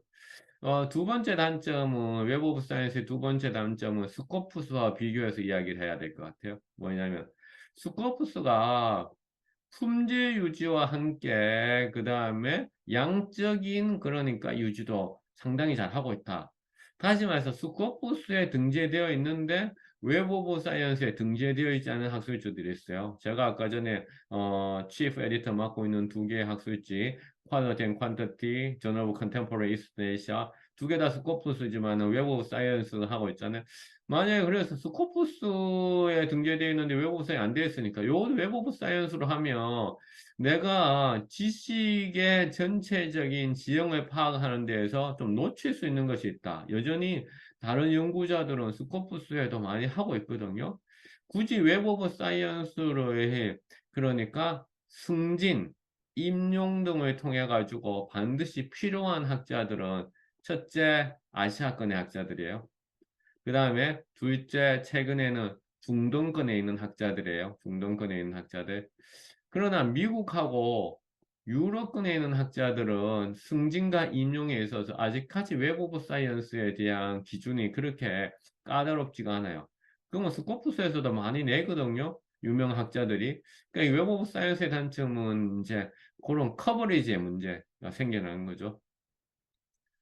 그 다음에 이제 웹 오브 사이언스의 단점이 아주 결정적인 단점이 있어요. 결정적인. 아까 API가 열려 있지 않습니다. API. API. API는 뭐라고 얘기했을까요? 소프트웨어가 자동으로 데이터를 수집할 수 있는 거잖아요. 내가 만 건의 데이터를 수집한다라고 했을 때 소프트웨어 가지고 만 건의 뭐 우리가 다운로드 받는데 10분이 걸린다면 이 웹 오브 사이언스는 그러니까 사람이 수작업으로 하나하나 다운로드 해야 돼. 이게 큰 단점인 거죠. 소위 이제 내가 연구하려고 하는 분야가 커지면 API가 안 열려 있어요. 이 스코프스도 API가 조금 이제 안 돼요. 이게 스코프스의 또 단점이 있고, 스코프스도 웹 오브 사이언스에 가지고 있는 단점, 구독을 해야 되는 거죠. 구독을 해야 되는 단점이 있어요. 자, 그 다음에 구글 스칼라는 앞서 뭐 워낙 많이 얘기했어요. 단점. 인터넷에 있으면 다 색인되어 있다. 단점이에요. 그렇죠? 그러니까 퀄리티 컨트롤이 안 돼. 또 API가 또 구글 스칼라도 안 돼요. 단점이에요. 단점. 장점은 또 뭐냐면은 인터넷에 있으니까 다 되니까 우리가 훨씬 더 광범위한 영향력을 파악할 수 있어요. 장점이에요. 장점. 그렇죠? 그건 또 장점이에요. 그 다음에 세멘틱 스칼라 무슨 얘기냐? 세멘틱 스칼라는 뭐냐면은 장점은 아까 API가 열려 있다고 얘기했어요. 단점은 뭐냐면 이 세멘틱 스칼라도 퀄리티 컨트롤이 정확하게 포함시키는 기준이 뭔지가 불분명해요. 불분명해. 불분명. 어떤 학술지를 포함하고 어떤 논문에 포함하는지에 대한 기준이 좀 세멘틱 스칼라도 이제 불분명한 그런 게 있어요, 사실은요. 그 다음에 이제 세멘틱 스칼라는 데이터베이스로서의 기능보다는 검색이라든가 포털로서의 기능이 또 더 커요, 사실은. 거기에서 좀 논문들을 찾는 기능. 네이버 어카데미, 얘네들은 돈 벌어가지고 투자를 안 하고 있어서 투자를 많이 해야 될 것 같아요. 별로 얘기하고 싶지 않아요. 예. 별로 성능이 너무나 많이 떨어지기 때문에. 그 다음에, 넘어가 버렸네. 제가 오늘 그 또 얘기하고 싶은, 저는 요걸 요새 최근 많이 쓰고 있어요. 디멘션스라고 하는 회사예요. 주소는 dimensions.ai예요. dimensions.ai. AI. 요 dimensions.ai는 상당히 요새 최근에 각광받고 있는 그런 데이터베이스예요. 요 디멘션즈 AI는 일단 데이터가 그런 여러 종류가 많아. 예컨대 퍼블리케이션 데이터만 있는 것이 아니라 또한 사이테이션 데이터만 있는 것이 아니라 펀딩 데이터, 누가 연구비를 줬는지 이런 데이터도 있고요. 그 다음에 이제 이 데이터에 연결이 되어서 아이트 메트릭이라고 하는 것을 또 제공하고 있어요. 아이트 메트릭이라는 A라는 논문이 그러니까 누가 소셜미디어에서 언급을 했는지 트위터, 페이스북, 블로그, 유튜브, 위키피디아 누가 정책 보고서에서 인용을 했는지 내가 제한 심리에 관한 논문을 썼는데 WHO World Health Organization에서 나왔는 정책 보고서에 내 논문이 인용이 되어서 야 이거는 다른 학자들이 인용했는 것보다 더 파워풀한 거야. 그걸 찾아줘요. 그러니까 정책 보고서 디멘션스에서는. 그래서 인용의 그러니까 범위를 기존의 학계가 아니라 전 사회적인 것으로 다 확대를 시켜서 추적을 해요. 그래서 저는 디멘션스 AI를 요새 상당 부분 애용을 하고 있습니다. 그 다음에 우리나라 사우스 코리아 KCI 이 사우스 코리아 대한민국이 KCI 저는 KCI에 대해서 좀 비판적이에요. 왜 비판적이냐면은, 장점 물론 있어요. 첫 번째 장점, 한국에서 소위 주먹구구식으로 운영되고 있던 학술지를 체계화를 잡아서 한국의 그러니까 학술 지의 어떤 전체적인 지형을 한 단계 업그레이드 시킨 거는 맞아요. 그러니까 소위 말해서 인덱싱이 시작됐고 인덱싱이 되니까 그걸 가지고서 랭킹을 하게 되고 랭킹을 통해 가지고 또한 사람들이 학술지를 뭡니까? 서로 간에 비교할 수 있게 된다라는 거죠. 근데 이게 원래 그 다음에 되기 위해서는 이 랭킹에 따라서 잡마켓이 형성이 돼야 되는데 이게 지금 연결이 또 안 되고 있고 또한 이 학술지가 여전히 셀프 퍼블리싱에 의존하고 있다라는 거죠. 다시 말해서 내돈내산이 되잖아. 내돈내산. 내돈내산을 돼 가지고 있어서 그러니까 이게 그 학회 중심의 어떤 계재료 중심으로만 되어 있는 것이 지식이 실제로 경쟁력이 좀 없게 되고 KCI의 데이터베이스의 그 데이터베이스의 포맷 자체는 그러니까 웹 오브 사이언스라든가 스코프스라든가 이런 다른 글로벌한 서비스의 데이터베이스의 포맷에 비교해서는 데이터의 스트럭처가 너무나 그러니까 러프하게 돼 있어요. 러프하게 돼 있어. 그것을 보여주는 단적인 예가 여러분들 웹 오브 사이언스에 가면 뭐가 있냐면 SCIE가 있어요. SCI하고 SCIE는 이제 통합돼 가지고 SCI라는 단어는 이제 안 쓰고 있습니다. SCIE로 통합됐어요. 그 다음에 SSCI가 있고요. 그 다음에 ANHCI가 있고요. 그 다음에 웹 오브 사이언스에 가면 KCI 데이터를 다운로드 받을 수 있게 되어 있어요. KCI 데이터. 웹 오브 사이언스에 가면. 그럼 이 KCI 데이터를 다운로드 받을 수 있어요. 그래서 이건 좋아. 이건 아주 잘했어요. 어떠한 뭐 관계를 갖고 했는지 모르겠는데 연구재단이. 그런데 다운로드 실제로 받아가지고 또 크레디빌리티에서 제공하는 다른 데이터들 SCI라든가 SSCI라든가 NHCI처럼 비교 우리가 분석을 해보려고 하면 요 KCI 데이터들은 너무 미싱한 엘리먼트가 많아요. 그러니까 미싱한 누락되어 있는 요소들이 많아. 그래서 요 이제 분석하는데 상당히 애로사항이 많아요. 그래서 그다음에 요 KRI라고 하는 걸 제공하고 있어요. 코리아 리서치 인포메이션. 요 코리아 리서치 인포메이션 KCI에 연결해가지고 연구자들의 뭐 성별이라든가 연구자들의 학위 정보라든가 이런 개인 정보를 받을 수 있는데 요 두 개가 또 통합이 좀 안 돼 있어가지고 그것도 좀 애로사항이 또 있어요. 하지만 뭐 KCI 여전히 유용은 합니다. 유용은 해요. 유용은 한데 저는 뭐 우리 연구실에서도 지금 뭐 KCI 요 API를 받아가지고 하고 있는 연구원이 있기도 합니다. 음. 자, 그래서 요거 BK24합단의 연구 성과물은 이제 KCI로 안 하고 웹 오브 사이언스로 이제 했습니다. 웹을 했고 그래서 이제 앞서 얘기했던 그러한 연구 문제를 가지고 저희들이 이제 파악을 한 건데요. 그래서 먼저 데이터 수집을 위해서는 이제 웹 오브 사이언스에 가서 요 코어 컬렉션을 저희들이 이제 대상으로 했어요. 코어 컬렉션. 그 다음에 이제 영남대학교에서 이제 하는 거 있는 제공하는 옵션을 썼어요. 90년부터 출판된 논문들을 이제 우리들이 이제 했고요. 그 다음에 웹 오브 사이언스의 지원기관 검색 옵션을 활용했어요. 실제로 그러니까 웹 오브 사이언스에서 우리나라의 논문이 가장 처음에 나오게 된 것은 1970년대입니다. 1970년대부터 나왔어요. 그러나 앞서 얘기했듯이 우리 영남대학교의 구독 옵션이 90년도부터 구독 옵션이어서 이제 90년도부터 출판된 것을 이제 했습니다. 그다음에 여기에서 이 웹 오브 사이언스에 가면 여러분들이 검색을 하는 옵션들이 많은데요. 이 검색하는 옵션들을 잘 해야 돼요. 그러니까 검색하는 요 기능들을 이건 암기를 좀 해야 되는 요소들이거든요. 그래서 검색하는 옵션에 내가 검색어를 직접적으로 그러니까 기억하지 않고 여기에 뭐 소위 말해서 유저 인터페이스에 나와 있는 거 메뉴를 가지고 할 수도 있어요. 뭐 토픽 검색, 뭐 키워드 검색, 뭐 주소 검색, 저자 검색 할 수도 있지만은 좀 더 강력하게 하려면 검색 커리들을 좀 기억을 하고서 하는 것도 좋습니다. 그래서 우리는 그러니까 일단은 어떻게 했냐면 서울 소재 대학하고 지방 대학의 분류를 하는데 그러면 두 가지 어프로치가 있겠죠. 서울 소재에 있는 대학들의 명단을 가지고서 접근하는 방법이 있을 것이고 그렇죠. 대학교의 명단들. 그러나 이러한 대학교의 명단을 가지고 접근하기 위해서는 그러니까 우리가 이제 그 데이터 수집에 있어서 시간이 너무 많이 걸릴 것 같아서 웹 오브 사이언스에 있는 지역 옵션을 사용하기로 했어요. 지역 옵션. 지역에 그러니까 서울이라고 하는 단어. 그러니까 왜냐하면 저자의 주소가 나오지 않습니까? 박한우 같으면 영남대학교 나오고 그다음에 경산 그다음에 나오잖아요. 그래서 그 지역이 나오지 않습니까? 경산, 경북 이렇게. 그래서 그 지역 정보를 가지고서 서울 그다음에 지방 그래서 17개의 지역에 대한 지역, 그러니까 검색어를 만들어서 데이터를 수집을 했어요.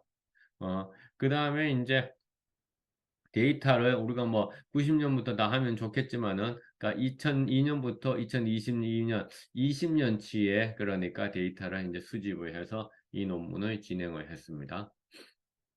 그래서 앞에 있는 논문은 그 웹 오브 사이언스에서 그래서 제가 뒷부분에 여러분들 보충학습을 해야 된다라고 하는 것이 이제 뭐 그러니까 이런 그 데이터 수집을 다운로드하는 방법들을 유튜브에 다 만들어 놨거든요. 그래서 해당 유튜브를 보면 되고 시간이 되면 유튜브를 같이 또 보도록 하겠습니다. 자, 이 논문의 경우에는 미디어 커뮤니케이션의 엘리트 학자들의 이러한 지식 연결망을 하는 이 논문은 데이터를 어디에서 가져왔냐면은 앞서 제가 설명했던 바로 dimensions.ai에서 갖고 왔어요. dimensions.ai. 이 dimensions.ai 갖고 오면서 요거는 엘리트 커뮤니케이션 학자들에서 학자들의 이름 명단들을 다 먼저 만들었어요. 그래서 이름 명단들을 요 dimensions AI에다가 투입을 했죠. 그런데 이 이름 명단은 요 지역 검색보다 좀 더 어렵습니다. 왜 어렵냐? 지역 검색보다 어려운 건 쉬운 것 같은데 어려워. 왜냐하면 이게 이름이 동일한 학자들이 전 세계에 좀 있을 수가 있거든요. 이름이 동일한 학자들이 있다 보니까 이러한 이름의 변종들이 있어요. 이름의 변종들. 이러한 이름의 변종들에 대해서 그러니까 좀 정제들이 해야 되는 것이 좀 힘듭니다. 그래서 여기 human verification이라고 하는 것이 바로 이제 이름 정제들을 좀 했다라는 거고요. 그래서 이 dimensions.ai를 통해 가지고 그러니까 이 학자들 총 200 그러니까 83명의 엘리트 학자들, 엘리트 커뮤니티 미디어 학자들, 커뮤니케이션 학자들의 사이의 지식 연결망을 조사를 했죠. 이 데이터베이스를 통해서 논문은 1934년도 논문부터 해서 2023년도까지 논문, 그래서 총 논문 18,000개를 모았는 거죠. 이것을 데이터가 18,000개가 맞죠? 우리가 18,000명한테 설문조사를 했는 것처럼 18,852개의 논문을 모았는 것이죠. 어떤 논문? 이 283명이 그러니까 저술한 논문들을 찾은 거죠. 자, 이것이 dimensions.ai의 그러니까 스크린샷이에요. 제가 혹시 몰라서 뭐 이따가 한번 들어가 볼 수도 있어서 일단 브라우저에다 띄워놓기는 했는데 일단 스크린샷으로 보여주면 예컨대 여기에 뭐 자기가 엘리트 커뮤니케이션 학자라고 그룹을 지정할 수도 있고요. 출판 연도를 지정할 수도 있고 한국연구재단에서 지원받는 논문들만 찾았겠다라고 펀더를 찾을 수도 있고 미국 재단, 미국에 소재하고 있는 연구비 지원 기관에서 했는 논문들만 찾을 수도 있을 것이고요. 그렇죠. 이거 나는 이제 제가 지난번에 베트남 호치민에서 키노트를 한 적이 있어가지고 베트남 호치민에서 나왔는 논문들만 찾은 거죠. 마치 이 논문에서 제가 서울에서 나왔는 논문들, 세종에서 나왔는 논문들을 찾았는 것처럼 웹 오브 사이언스 여기에서는 호치민 시티에서 나왔는 논문들만 찾았어요. 그러면 이제 호치민시티에서 나오는 논문들이 46,231건 있고 호치민시티에서 나오는 데이터셋이 19,900 있고 그랜트 이런 거 그랜트가 펀딩이잖아요. 그다음에 특허 있고 그러니까 클리니컬 트라이얼은 의학에서 의대에서 주로 하고 있는 거잖아요. 그다음에 정책 문서 그래서 다양한 옵션들이 있고요. 어널리컬 뷰를 통해서 각 분야에 그러니까 해당되는 논문의 수를 보여주고요. 그다음 이 46,237개의 논문들이 얼마만큼 인용이 많이 되어 있는지를 또한 이제 그 연도별로 패턴에서 보여줍니다. 그래서 이 이제 디멘션은 또 하나 아까 특징이 뭐라고 하냐면 알트메트릭이라고 했어요. 알트메트릭 여기 보면 알트메트릭. 그러니까 요 사이테이션은 내가 다른 논문한테 인용받았는 거, 이 논문이 다른 논문한테 인용받았는 걸 하는 거고요. 요 알트메트릭은 다른 논문이 아니라 소셜 미디어라든가 파르시 다큐멘트라든가 뉴스페이퍼라든가 유튜브라든가 위키피디아라든가 이분 실러버스, 강의 계획서라든가, 그렇죠? 블로그라든가, 그렇죠? 혹은 뭐, 페이턴트, 여러분들 특허에도 참고 문헌이 있어요. 그 특허의 참고 문헌은 뭐냐? 다른 특허일 수도 있고, 논문일 수도 있고, 뭐, 그 여러 형태로 다 참고를 이거 했다고 했어요. 그럼 특허에서 그거까지 찾아줘요. 그리고 사이테이션과 함께 이 아트 메트리까지 보여주거든요. 그래서 저는 특히나 인터넷 연구자니까 인터넷에서 이 논문들이 얼마만큼 되고 있는지를 이제 찾아주는 거죠. 그래서 이제 아이트 메트릭을 제가 이제 중요시하고 보고 있어요. 자, 그래서 지금 디멘션스의 화면에 보였어요. 그러니까 이 데이터를 수집했는 엘리트 커뮤니케이션 학자들의 데이터를 수집하는 요거 이제 보고 있어요. 자, 그 다음에 이제 이게 이제 화면이 뭐냐 실제로 이제 작동하는 이제 사례를 제가 동영상으로 이제 집어넣어 놓은 겁니다. 지금 3시 3분 딱 1시간이 지나가서 당도가 좀 떨어져서 제가 초콜릿 하나를 좀 먹고, 네, 여러분들도 잠시 숨을 고르시기 바랍니다. 이 화면을 보면서. 자, 그래서 요 시간대에 딱 집어넣어 놨습니다.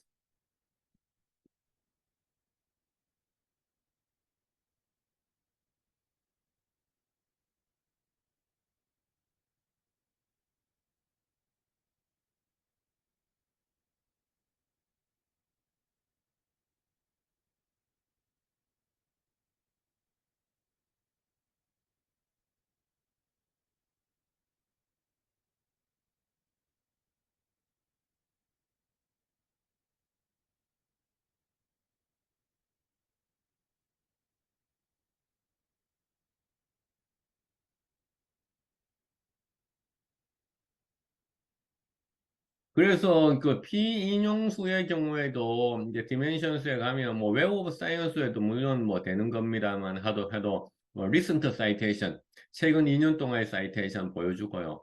그 다음에 같은 분야의 뭐 다른 논문들과 비교했을 때 사이테이션도 보여주고, 그 다음에 여러분도 알다시피 논문이 오래된 논문일수록 더 많이 피인용수를 받을 가능성이 당연히 커지겠죠?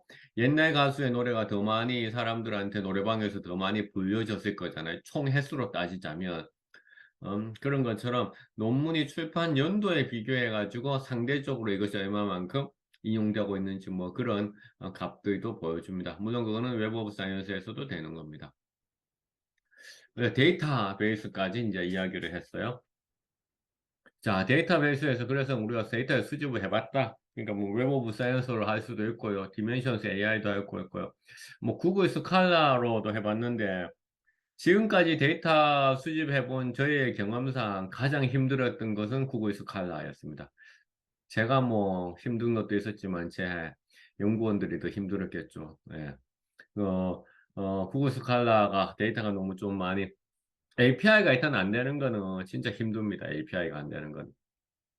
API가 안 되지만 웹 오브 사이언스 같은 경우는 대형 회사가 운영하다 보니까 아주 시스템이 잘 돼 있어서 그냥 하나하나 다운로드 받으면 되는데 구글 스칼라는 사람이 하고 있는 것조차도 계속 동일한 IP에서 데이터를 수집하며 차단해 버립니다. 웹 오브 사이언스는 그렇지는 않거든요. 근데 구글 스칼라는 동일한 IP가 계속하면 차단해 버리는 그런 문제가 또 있습니다. 하지만 구글 스칼라에 특화된 또 우리 소프트웨어도 또 있습니다. 제 유튜브에도 보면 소개를 해놨는데요. Publish or Perish라고 하는 그런 툴이 있는데요. Publish 혹은 Perish라고 하는 툴이 있어요. 그 툴에서 구글 스칼라에 특화해가지고 데이터를 이제 뭐냐 시각하고 분석하는 그런 툴이 있습니다. 지금 분석 시각화 도구에 설정해 왔기 때문에 제가 이제 이런 툴들을 또 하나 설명을 하는 겁니다. 퍼블리시와 페리시. 퍼블리시 페리스라는 말은 여러분들이 잘 아실 것 같아요. 퍼블리시 논문을 출판하느냐, 페리시 망하느냐. 그렇죠. 학위 논문을 마치느냐, 그렇죠. 내 인생이 망하느냐. 퍼블리시와 페리시잖아요. 논문 출판과 페리시. 출판 그래서 퍼블리셔 페리 여기 학계에 오래된 사실은 경구잖아. 요 경구가 소프트웨어 이름입니다. 그래 그대로. 그래서 여러분들 구글에서 퍼블리시 or 페리시라고 검색하면 소프트웨어가 딱 나옵니다. 그러니까 그 소프트웨어 이용하면 구글 스칼라 데이터를 가지고 분석하고 시각할 수도 있습니다. 해당 유튜브는 제가 올려놨으니까 참고하면 되고요. 오늘은 이 소프트웨어를 사용하지는 않습니다. 그래서 말씀드리는 겁니다. 다시 그래서 이 논문에서 앞서 연구 문제가 두 개가 있다고 하셨어요. 하나는 카테고리컬한 게 있고 하나는 코절한 게 있고 카테고리컬한 것은 서울과 지방의 다시 주제 차이, 주제는 바로 의미망을 통해 가지고 찾는 것이고요. 그 다음에 지식 연결망의 차이는 공저자에 분한다는 것이고요. 코절한 것은 바로 여기 공저자들의 연결망에 영향을 미치는 어떠한 변수가 있는지를 찾아보는 것이다 라는 것이죠.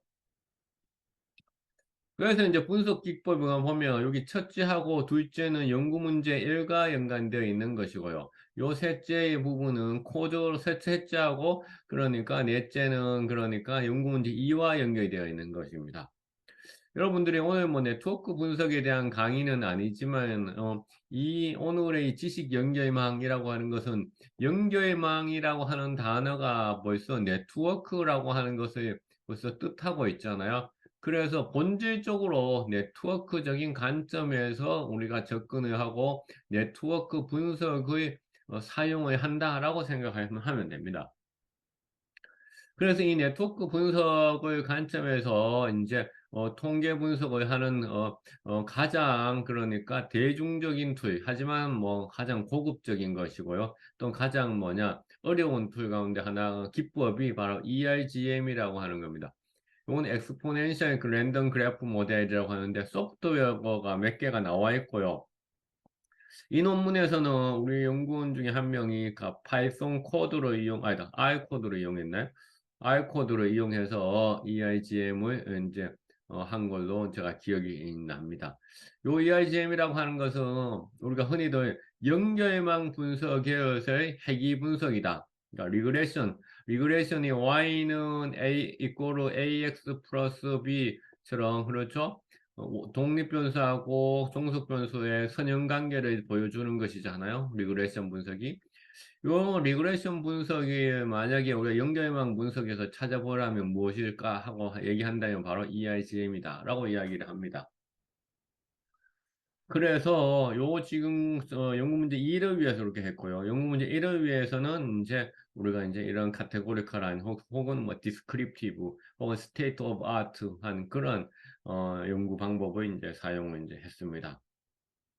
자, 그 뒷부분들은 그 뭐 왜 이런 음명 분석하고 그 다음에 연결망 분석이 이제 중요한 것인가에 대해서 이제 얘기를 했고요. 그래서 이러한 그 앞서 말씀 연구 문제 1을 이제 하기 위해서는 그렇다면 소외권하고 지방권 사이에 연구의 연결망이 어떠한 차이가 있는지를 알기 위해서는 서울에 있는 사람들을 얼마만큼 자주 만나고 서로 자주 밥을 먹고 하는 것처럼 서로 얼마만큼 자주 논문을 쓰고 누가 그러면 가장 논문을 쓰는 데에서 허브 역할을 하는지 이런 걸 조사하는 거죠. 그게 바로 이제 촘촘함의 정도, 밀도를 얘기하는 거고요. 누가 허브인지를 찾아보고 그것이 이제 중심성을 찾아보는 거고요. 그 다음에 그 내부에서의 소집단들이 어떤 것이 있는지를 찾아보는 것이 바로 클러스터 분석을 하는 것이고요. 그 다음에 그 주제들을 찾는 방법이 논문의 제목에서 어떠한 단어들을 썼고 해당되는 단어들이 어떠한 컨셉을 만들어내고 있는지를 찾아내는 것이고요. 그 다음에 서로 간에 어떠한 연결을 가지고 있는지를 알고 있는 것이 뭐냐면은 그러니까 공저자를 찾는 것인데 공저자를 찾는 것은 우리가 크게 두 가지의 방식이 있다고 얘기합니다. 공저자의 역할에 따라서 상대적인 기여도를 주는 방식이 있죠. 다시 말해서 내가 일저자인데 내가 좀 더 기여를 많이 받아야 되겠죠. 내가 교신저자인데 최소한 두 번째 그냥 일반 공동저자보다는 기여를 많이 받아야 되겠죠. 그럼 이런 저자가 싱글 워서 단독 논문이 아닐 경우에 공저자들한테 공저자 분석을 하면서 동일하게 1점씩을 주느냐 아니면 일저자한테는 점수를 더 많이 주고 그렇죠? 일반 공동 저자한테는 점수를 적게 주냐. 그래서 이러한 공저자 분석을 하는 데 있어서 어떤 기법이 있어요. 그 기법을 우리가 크게 이제 뒷부분에 이제 나오는 거지만 정수형의 방식이 있고 프랙셔널한 방식이 있어요. 정수형의 방식은 그러니까 동일하게 주는 거고요. 프랙셔널한 방식은 그러니까 기여도를 생각해서 상대적으로 주는 방식을 이야기를 하는 겁니다. 자, 그리고 이와 같은 그러니까 논문 데이터를 다운받아 가지고 분석을 하는 데서 툴이 여러 가지 있지만 최근에 가장 많이 사용하는 것은 보스뷰어라는 툴입니다. 왜 보스뷰어라는 툴을 많이 사용할까? 첫 번째, 업데이트가 잘 되어 있다라는 거죠. 그러니까 업데이트가 잘 되어 있다는 건 소프트웨어가 에러가 적다라는 거죠. 두 번째, 이 팀이 너무나 훌륭한 연구자들이다라는 거죠. 이 팀이 논문을 또 많이 생산하고요. 이 팀의 논문들이 많이 인용이 되고요. 그래서 이 보스 뷰어가 단지 도구로서만이 아니라 이것을 만드는 팀 자체가 이 분야에서의 연구를 선도하고 있기 때문이다라는 거죠. 네덜란드 라이든 대학교의 팀입니다. 참고로 얘기하면요. 이제 제가 이제 그 박사를 마치고 저희 첫 번째 제장이 첫 번째 직장이 네덜란드 암스테르담에 네덜란드 수도가 암스테르담이거든요. 암스테르담의 네덜란드 왕립 아카데미였어요. 왕립이라는 의미는 뭐 왕이 소유하고 있다는 보다는 그러니까 네덜란드는 상징적으로 왕이 있는 나라니까 국립 아카데미 다시 말해서 뭐 우리로 따지면 한국 뭐 그렇죠 국립 아카데미 이런 것 같은 거죠. 그래서 네덜란드 왕립 아카데미 있었는데 그때 벌써 20년이 넘었잖아요. 저희 팀장이 있어요. 저희 팀장. 그러니까 저희 연구실에 실장 팀장이었는데 그 실장이 이제 여기 네덜란드 라이덴 대학교의 요 바로 요 팀에 그러니까 최근에까지 그러니까 디렉터였어요. 디렉터. 그래서 제가 이 분야에 일찍부터 발을 들였다라는 것을 말씀드리는 겁니다. 자, 그 다음에 이제 하는 것이 이제 앞서 얘기했던 공동 저작 연결망, 그 연구 문제 2가 되겠잖아요. 연구 문제 2가 되는 것은 여러분들도 익숙한 아마 이제 그러니까 스튜던트 T 테스트를 통해 가지고 이제 논문 한 편당 인용 횟수 정보, 그러니까 논문 한 편당 인용 횟수가 서울하고 지방 간의 차이가 있는지 연구 영향력의 차이를 보는 거고요. 그 다음에 이제 EIGM이라는 것을 통해 가지고 그러니까 인과관계를 하는 소위 확률 분포를 이용한 인과관계를 하는 변수들 사이에 어떤 인과관계를 찾는 방법을 했습니다. 그럼 이 논문에서는 이거 엘리트 커뮤니케이션 학자들 이 논문에서는 어떤 걸 했느냐? 여기도 마찬가지로 이 데이터를 보스뷰어. 자, 이거 보면 뭐 앞서 했는 논문에는 웹 오브 사이언스 데이터를 갖고 왔어요. 그렇죠?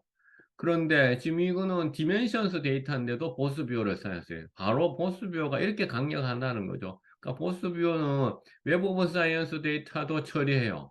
스코프스 데이터도 처리해요. 디멘션스 데이터도 처리해요. 그러니까 여러 유형의 데이터를 처리하고 막 이렇게 소프트웨어 업데이트가 잘 되어가 있어요. 그래서 요새 보스뷰어를 다 이제 올인을 하는 겁니다. 이럴 때, 네, 다른 소프트웨어도 있어요, 지금요. 뭐, 다른 소프트웨어는 뭐, 사이메트 같은 경우도 있고, 여러 소프트웨어 다른 것도 있습니다. 근데 저라면, 마이너한 소프트웨어를 사용하기보다는 메이저한 소프트웨어를 사용할 거예요. 굳이 이 소프트웨어, 메이저한 소프트웨어에서 없는 기능을 내가 마이너한 소프트웨어가 있다면, 그러면 그거를 부분적으로 사용하겠지만은, 아니면 많은 사람들이 쓰는 것을 하겠어요. 왜냐하면 심사위원이 이 소프트웨어의 어떤 신뢰성에 대해서 묻지 않거든요. 근데 내가 마이너한 거 쓰면 심사위원 그 소프트웨어 못 들어보나 자기가 사용해보지 않았잖아요. 그러면 그거 가지고 또 질문을 하잖아요. 코멘트를 하고요. 그럼 또 그걸 또 해결해야 되니까 메이저한 거 하고 여기서 메이저 안 되는 것들은 또 마이너한 걸로 부분적으로 하면 되지 않을까. 그렇죠. 그래서 이것도 마찬가지로 보스 비율을 가지고서 이제 분석을 해서 방금 이제 그러한 에스닉, 인종적인 배경이 유사한 사람들이 서로 간에 같이 논문 쓰고 서로 간에 끼리끼리 인용하고 그 다음에 인용하는 대상의 논문들도 비슷한 것인지 그걸 찾은 거죠. 자, 이제 넘어왔어요. 이제 보스 뷰어 이제 화면으로 이제 넘어왔어요. 보스 뷰어 화면. 보스비어를 이따가 한번 작동시켜 볼 겁니다. 다운로드를 이제 받아서. 자, 보스비어 하면 일단은 설명을 좀 하고 넘어갈게요. 자, 보스비어에 이제 이렇게 들어오면 이런 화면이 나와요. 자, 어떠한 분석을 할래라고 묻죠. 여기서 뭐 모르면 여러분 여러 개 물음표 요거에 딱 클릭하면 여기 설명이 쭉 나옵니다. 나는 그러니까 누가 누구하고 논문을 같이 썼는지 공저자를 분석할 거야. 코어서십이죠. 그러면 당연히 분석의 단위는 누가 되죠? 저자가 되죠. 네트워크 분석에서는 그럼 요거 바로 이 저자가 노드가 되는 거죠. 네트워크 분석의 관점에서 다시 얘기하자면. 그 다음에 이 노드들 사이에는 뭐냐? 이 노드가 서로 간에 논문을 썼는지 안 썼는지 코어서시 바로 이게 바로 링크가 되는 거죠. 노드가 되고 링크가 되는 거죠. 네트워크 분석의 관점에서는. 아니야, 나는 코어커런스 단어들이 얼마만큼 서로 간에 동시에 출현해서 핵심 컨셉을 떻게 만드는지를 할 거야. 코어커런스 하면 유닛 오브 어널리시스가 바뀝니다. 여기는 이제 다른 거 나오겠죠. 그 다음에 이제 또 나왔어요. 그러면 일단 공조자 분석을 했는데 카운팅 메서드 나왔어요. 풀 카운팅, 프랙셔널 카운팅가 있다고 얘기했어요. 풀 카운팅이 아까 제가 말씀드렸던 정수 방식이에요. 정수 방식, 인틴저, 영어로 인틴저, 정수 방식. 정수 방식은 뭐냐? 저자가 3명 있어. A, B, C. 그럼 A한테도 1점, B한테도 1점, C한테도 1점을 주는 거예요. 프랙셔널 카운팅은 뭐냐? 저자에 따라서 그러니까 비율을 좀 다르게 하는 거예요. 1저자, 2저자, 3저자. 그래서 요거 열어보면, 요 물음표를 열어보면, 보스 뷰어가 프랙셔널 카운팅 어떻게 하는지 상대적으로 잘 나와 있어요. 그런데, 공저자 분석에서의 대다수의 논문들은 대부분 요 풀 카운팅을 많이 쓰고 있어요. 풀 카운팅. 풀 카운팅을 많이 디폴트로 쓰고 있습니다. 그냥, 공저자 분석에서는, 그러니까, 그냥 점수를 1 주는 요 방식을 많이 쓰고는 있어요. 저는 어떻게 하냐? 저는 뭐 연구 문제에 따라서 좀 A를 하는 경우도 있고, D를 하는 경우도 있고, 그다음에 풀 카운팅 방법과 프랙셔널 카운팅이 가지는 그러니까 연구 평가의 리서치 이밸류에이션에서 풀 카운팅과 풀 카운팅 평가에서의 차이점에 대해서 논문을 뭐 쓴 적도 있고 합니다. 그거는 뭐 어느 게 더 사이언티픽하다 그런 라는 것은 없고 연구 목적과 뭐 자신의 연구의 어떤 컨텍스트를 보고 결정해야 될 것 같아. 그 다음에 이 부분이 중요해요. 여기 보면 시소러스 파일 돼 있는데 옵셔널이라고 돼 있잖아요. 선택. 해도 되고 안 해도 돼. 이렇게 돼 있어요. 그럼 해도 되고 안 해도 되니까 사실 안 해도 돼. 근데 하면 훨씬 더 분석에 그러니까 엄밀성이 높아져요. 예컨대 이제 여기에서 시소러스라고 하는 것은 내가 정제를 할 수 있어. HW 한우 팍이라고 돼 있는 거 도 있고, 그 다음 HWP, HW팍 이렇게 써놨을 수도 있고요. 한, 풀네임으로, 그 다음에 팍 이렇게 썼을 거. 요건 이니셜만 썼잖아요. 요거는 풀네임을 썼는데, 그럼 두 개를 다 합쳐가지고, 그러면 나는 한, 팍으로 할래? 이렇게 할 수도 있잖아요. 그렇죠? 그럼 요 두 개 다 한 팍으로 해줘. 라고 하는 그런 건, 요 시서러스 파일을 만들어서 여기다 집어넣는 거예요. 그리고 요 옵션이 또 중요해. 뭐냐면은 나는 논문 생산을 최소한 25편 이상 했는 사람들만을 포함시킬래. 그래서 저는 이제 엘리트 커뮤니케이션 학자들이다 보니까 그러니까 그 뭐냐 논문 수가 최소한 25편 있는 사람들만을 내가 이 분석에다가 포함을 시켰어요. 그래서 25개를 한 거야. 그 다음에 또 이는 그랬더니 이 25개를 이제 했을 경우에 만져지는 그러니까 숫자들이 나온 게 그러니까 혹은 뭐냐 70 이렇게 숫자를 올려보면 내가 분석하려고 하는 전체의 대상들 중에서 그러니까 실제 분석되는 숫자가 갈수록 줄어드는 거야. 그래서 내가 노드 숫자를 이제 정하는 거야. 그 이 기준에 맞는 요 저자수의 숫자를 그러니까 기준을 우리가 만들어내는 거죠. 왜냐하면 너무 많은 사람들을 분석을 하면 여러분들이 그러니까 그림이 너무 복잡해질 수 있잖아요. 그렇죠. 복잡해질 수 있잖아. 그래서 저는 되게 뭐 제가 또 그렇게 한다기보다는 네트워크 학자들은 시각화를 위해서 가장 좋은 노드의 숫자를 50에서 한 100 정도를 잡아요. 그래서 50에서 100 정도에서 그러니까 노드 숫자를 좀 컨트롤 하려고 합니다. 그래야지 시각화도 잘 되고 그 다음에 휴먼 베리피케이션도 잘 되고 그 다음에 이제 어, 센트럴한 영향력 있는 사람들, 중심적 있는 사람도 좀 찾아내고요. 그래서 이제 이렇게 통해서 이 스레스호드를 조정을 하면서 여러분들이 그것을 이제 찾을 수도 있다라는 거죠. 자, 그러면 연구 결과를 어떻게 이제 제시할 것인가? Writing research findings. 그래서 write up 해야 돼, write up 해야 되는, write up 하는데 이제 이 논문의 경우에서는 자 이렇게 이제 뭐 자 지역별로 요새 국내 학술지들도 표하고 그림은 영어로 작성하라고 하는 데가 있잖아요. 여기 자료 분석학회 이 학술지도 이 학술지는 뭐 초창기부터 표하고 그림을 영어로 작성을 하라고 얘기했었어요. 초창기란 얘기는 제가 영남대학교 2003년도에 왔으니까 아마 그때쯤부터인 것 같아요. 지역별로, 그 다음에 얼마만큼 논문이 많이 생산했는지 일단은 그렇죠. 빈도가 나오고요. 전체에서 점유율을 했어요. 와, 서울 지역의 대학원이 무려 50%를 차지하고 있네요. 46.9%요. 그 다음에 이제 그 뭐 주제는 어떻게 다른 것인가? 혹은 이제 서울 지역하고 이제 그 구분해서 하는 거죠. 주제를 여기 지금 주제가 해서 주제를 위해서 요 단어들 여기 나 단어들. 그래서 이제 색깔을 통해 가지고 이제 지역을 이제 구분한 거고요. 그 다음에 이제 요거는 이제 저자들 그런 어떻게 공동 연구, 이것도 이제 보스뷰어에서 아까 저자 가지고 코어서시브 해서 이렇게 연구 결과들을 표하고, 그 다음에 시각적 결과들을 이제 할 수가 있다라는 거죠.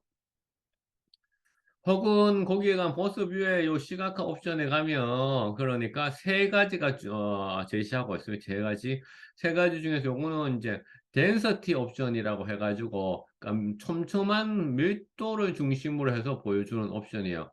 그러면 이제 앞서 했던 요 지금 뭐냐 네트워크 커넥션을 중심으로 했던 요 그림에서 네트워크 커넥션에는 그 선, 이 단어들 사이에 선은 없어지고 해당 단어들 그룹들 사이에 색깔들의 어떤 농도가 있죠. 색깔들의 농도. 해당되는 색깔들의 농도가 많다는 얘기는 바로 요 해당되는 단어들 사이에 선들이 많다는 거죠. 선들이 많다는 것은 해당되는 단어들이 서로 간에 동시에 자주 출현했다는 거고, 자주 출현했다는 것은 그러니까 핵심적인 개념들을 만들어내고 있다는 것이고, 그래서 그것을 이제 농도로서 이렇게 표현을 하고 있는 요구치도 그러니까 세 가지 시각화 옵션이 있어요. 그 다음에 이제 색깔을 통해서 이제 클러스터들을 만들어내고 있는데 놀라운 사실은 지방대 대학원들의 논문에서의 공저자 연결망에서도 SNU 서울대학교가 자주 등장을 하고 있더라라는 거죠. 그러니까 지방대 대학원들의 논문들만 뽑아가지고 그러니까 공저자 연계망을 했는데 해당 공저장에 SNU 논문 저자들이 많더라라는 거죠.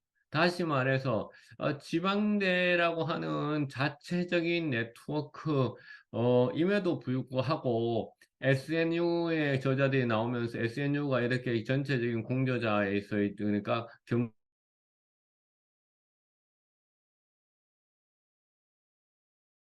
그렇죠?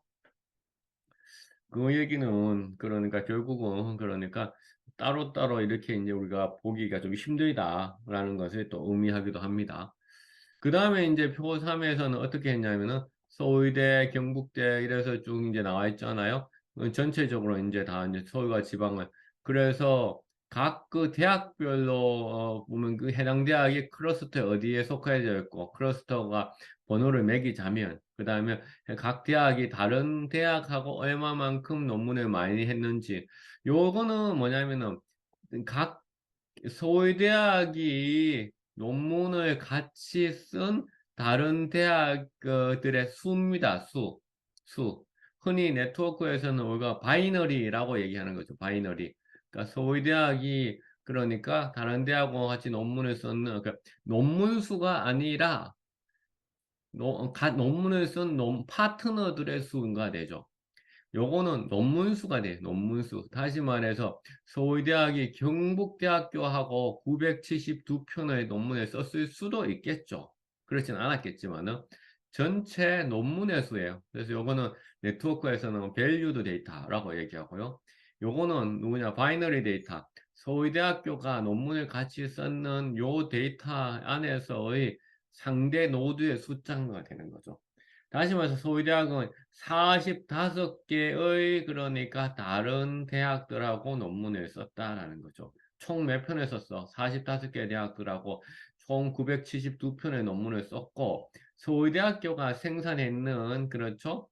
논문은 총 879편이 되는 거고 거기 인용받았는 이 800 논문 총 인용수는 13,386개고 그 13,386의 그 인용값의 표준화라고 하는 것은 상대적인 것을 해서 이제 보스뷰어가 자신의 그러니까 공식으로 계산을 했는 거죠.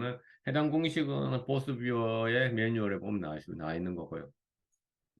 그렇다면 서울하고 그 다음에 지방 사이에 그러니까 인용수의 차이가 어떻게 되는지 그렇죠? 그리고 이제 우리가 아까 말씀드렸던 이제 일단은 descriptive statistics 가지고서 이제 살펴봤고요. 그 다음에 스튜던트 T 테스트를 했고 그 다음에 EIGM을 통해 가지고 이제 서울하고 지방을 이제 따로 했습니다. 그래서 EIGM이 좀 많이 어렵습니다, 사실은. 이해지 많이 좀 어렵고 그래서 이제 결론에 어떻게 보면 서울은 논문 한 편당 인용횟수 약 24회, 지방은 약 19회로 서울의 빈도가 더 높게 나타났어. 마지막으로 대학 간 학술적 협력 관계를 통계적으로 살펴보기 위해 EIGM 분석을 시행했는데 지방의 공동 연구가 특정 대학으로 집중되기보다 분산되는 경향이 있고요. 지방의 연계망에서도 서울 소재 대학의 동종 교배 현상, 그렇죠. 이런 것이 이제 오히려 나타나더라라는 거죠. 그래서 그러니까 이 논문을 통해서 서울과 지방의 차이를 보고 그다음에 연계망에 영향을 미치는 요인을 찾는데 서울대학교와의 공조 하는 것이 지방에서의 공조 연결망의 공조 연결망의 구조적인 형태에도 영향을 미치더라라는 것이 나와 있는 거죠. 자, 그 다음에 이 이제 엘리트 커뮤니케이션 학자들의 이제 논문에서는 제가 이제 자, 그러면 노드는 당연히 그 펠로우 받은 그 엘리트 학자들이 되는 거고요. 그럼 노드인 엘리트한 학자들 들이 그러니까 공저를 하지 않은 사람들도 있죠. 하지만 공저 관계에 참여했는 사람들은 189명이라는 거예요. 그 다음에 인용 네트워크에 참여했는 사람들은 216명이라는 거고요. 그 다음에 그러니까 비블리오그래픽 커플링에 참여된 사람 217명이라는 거죠. 자, 여기 보면 이제 링크라고 하는 것은 그러면 189명의 그러니까 사람들이 다른 사람들하고 맺었는 그렇죠. 그러니까 관계의 수를 얘기하는 거예요. 관계 숫자가 나와 있고요. 그 다음에 이 안에 있는 서브 그룹의 숫자들이 나와 있어요. 그래서 그 다음에 총 그러니까 맺은 이제 관계 이제 숫자가 나와 있는 거죠. 총 맺은 관계 숫자가 이제 나와 있어요. 총 맺은 관계 숫자가 나와 있어요. 이게 이제 기술 통계 네트워크에 관계되는 이제 기술 통계에서 얘기하는 거고. 그래서 이러한 기술 통계에 바탕을 해서 이제 시각화를 한 거예요. 그러면 가장 중요한 게 먼저 요거잖아요. 코어서십. 서로 끼리끼리 자기들끼리 논문을 얼마만큼 쓰느냐라는 건데 먼저 자기끼리 논문을 쓰는 네트워크하고 그 다음에 코어서십하고 인용했는 거하고 그 다음에 비그룹의 커플링을 표하면 당장 눈에 띄게 어떤 게 가장 촘촘하냐면은 요 부분이 가장 촘촘해요. 비브로그래픽 커플링 부분이 가장 촘촘하게 나타났어. 다시 말해서 이 엘리트 학자들은 서로 간에 논문을 잘 쓰지는 않는다. 그렇지만은 서로 인용은 논문을 같이 쓰는 것보다는 서로 많이 인용하고 있어요. 끼리끼리. 또 서로 끼리끼리 인용하는 것보다는 다른 어떠한 제3의 논문을 공통으로 인용하는 관점에서는 간접적으로 더 촘촘하다라는 거죠. 그래서 이 엘리트 학자들의 이제 그를 통해 가지고 이 세 개의 네트워크의 차이점을 이제 우리가 디스크립티브하게 스테이트 오브 아트를 이제 찾은 거죠. 스테이트 오브 아트를. 그러면 공저자 하는 데서는 누가 가장 센트럴한지. 그 다음에 크러스터는 어떻게 돼? 크러스터는 이제 색깔로 표시되어 있고요. 누가 가장 센트럴한지는 이제 이 크기로서 이제 표시가 이제 되는 거죠. 크기로서. 근데 각 분야에 있는 사람은 어떻게 모여 있는지. 지금 이제 보시면 여기 있는 사람들이 소위 의미망 네트워크 하는 사람들이에요. 조지 바네, 나의 지도 교수, 그 다음에 내 이름은 안 보이지만 요 밑에 어디에 들어있어요. 저기 있는 사람들이 이제 여기 이제 주로 모여 있는 사람들이 있어요. 근데 끼리끼리 인용하는 것도 보면 여기 보면 이제 자기들 비슷한 분야에 있는 사람들이 또 인용을 많이 하고 있어요. 여기 보면 이제 로날드 라이스라는 이런 사람들이 있고요. 서로 간에 끼리끼리 인용하고 있어요. 제 이름도 여기 있으면서 저는 이제 여기 인용 그룹까지는 아직까지 핵심에는 못 들어가고 있는, 그래서 혼자 여기 지금 동떨어져 있죠. 다시 말해서 제 논문이 여기 요 그룹상에서 끼리끼리 많이 그렇게 인용은 안 되고 있다는 거고요. 비구류 커플링 간접적인 측면에서 이제 또 이제 이 사람들을 이제 보게 되는 거죠. 그래서 이와 같은 그러니까 세 가지의 어떤 네트워크를 가지고서 이제 비교를 했고 그것을 이제 설명했는 그 이제 부분이에요. 그렇다면 이것 또한 우리가 통계적으로 검증을 좀 해볼 수 있어요. 어떻게 하냐면 공절을 하는 사람들의 촘촘도가 있죠. 그 촘촘도가 값이 1이라고 했을 때 0.0177이 나왔어요. 인용을 하고는 인용망의 촘촘한 정도는 1 중에서 0.287이. 그러니까 이거를 100%로 해석하면 28.72%만큼 이제 연결이 되어 있는 거고요. 여기는 불과 1.77%만큼 연결이 되어 있고요. 비브리오그래픽 커플링 보세요. 0.8845. 거의 끼리끼리 인용보다 4배 가까이 더 촘촘하게. 그러니까 이 사람들이 공통으로 자주 인용하는 논문들이 있다는 거죠. 간접적. 그런데 끼리끼리 인용도 상당히 많이 돼요. 하지만은 끼리끼리 서로 논문을 그렇게 같이 쓰지는 않는 것 같아요. 이거는 어떻게 이제 그 통계적으로 이뭐 지식 연결망에서는 분석을 하냐면 이것도 우리가 스튜던트 T 테스트와 유사하게 네트워크 소프트웨어인 UCINet이라고 하는 소프트웨어에 가면 UCINet에 대한 소프트웨어에 가면 UCINet이라는 소프트웨어에 덴서티 컴패리슨이라고 하는 그런 옵션이 있어요.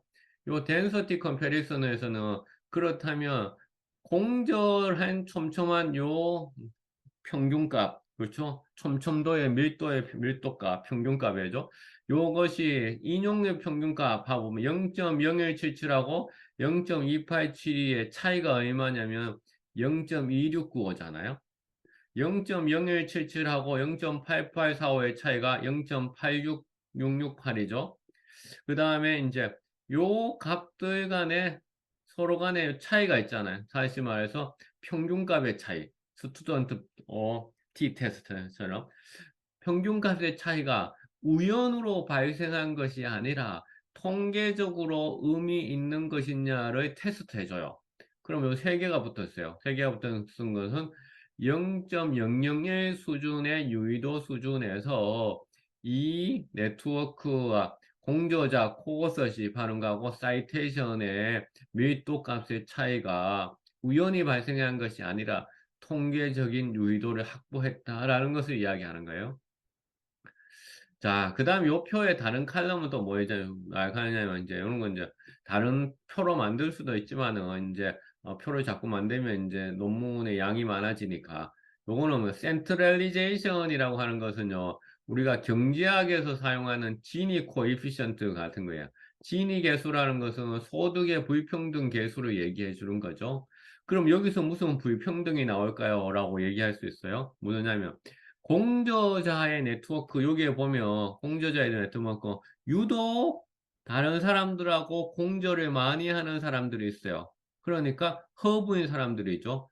유독 많이 인용을 하는 당하는 사람이 있어요. 인용을 당하는. 여기서도 유독 많이 가는 사람하고 그러니까 간접적인 인용 측면에서 연결되어 있는 사람들 있어요. 허브가 있어요. 여기 이 센트럴리제이션의 값은 뭘 찾아주냐면은 그러면 그런 소수의 핵심적인 그러니까 허브가 되는 사람들한테 이 네트워크가 얼마만큼 지배받고 있느냐. 다시 말해서 진위 불평등 계수처럼 소수의 요 노드들에 의해서 요 전체 네트워크가 자원이 얼마만큼 소수한테 집중되어 있느냐를 보여주는 거예요. 호소시 0.0476이죠. 여기도 1을 최고점으로 봤을 때 사이테이션 0.350이야. 그러니까 끼리끼리 인용이 훨씬 더 불평등 정도가 큰 거죠. 코어서식은 뭡니까? 불평등 정도가 그렇게 크진 않아요. 다시 말해서 이 끼리끼리 하는 인용의 정도에서 누군가가 그러니까 와 내가 왕이다라고 다른 사람들하고 논문에 많이 공유하는 사람이 별로 없다는 거예요. 사실은요. 인용은 있다는 거예요. 인용은 야 3.350까지 나왔으니까 비교력 커플링은 여기는 또 값이 더 낮아요. 그럼 대부분의 사람들이 정말 비슷한 참고 문헌을 지금 다 인용하고 있다는 거예요. 중요한 참고 문헌들. 그러니까 자원을 골고루 나누고 있는 거예요.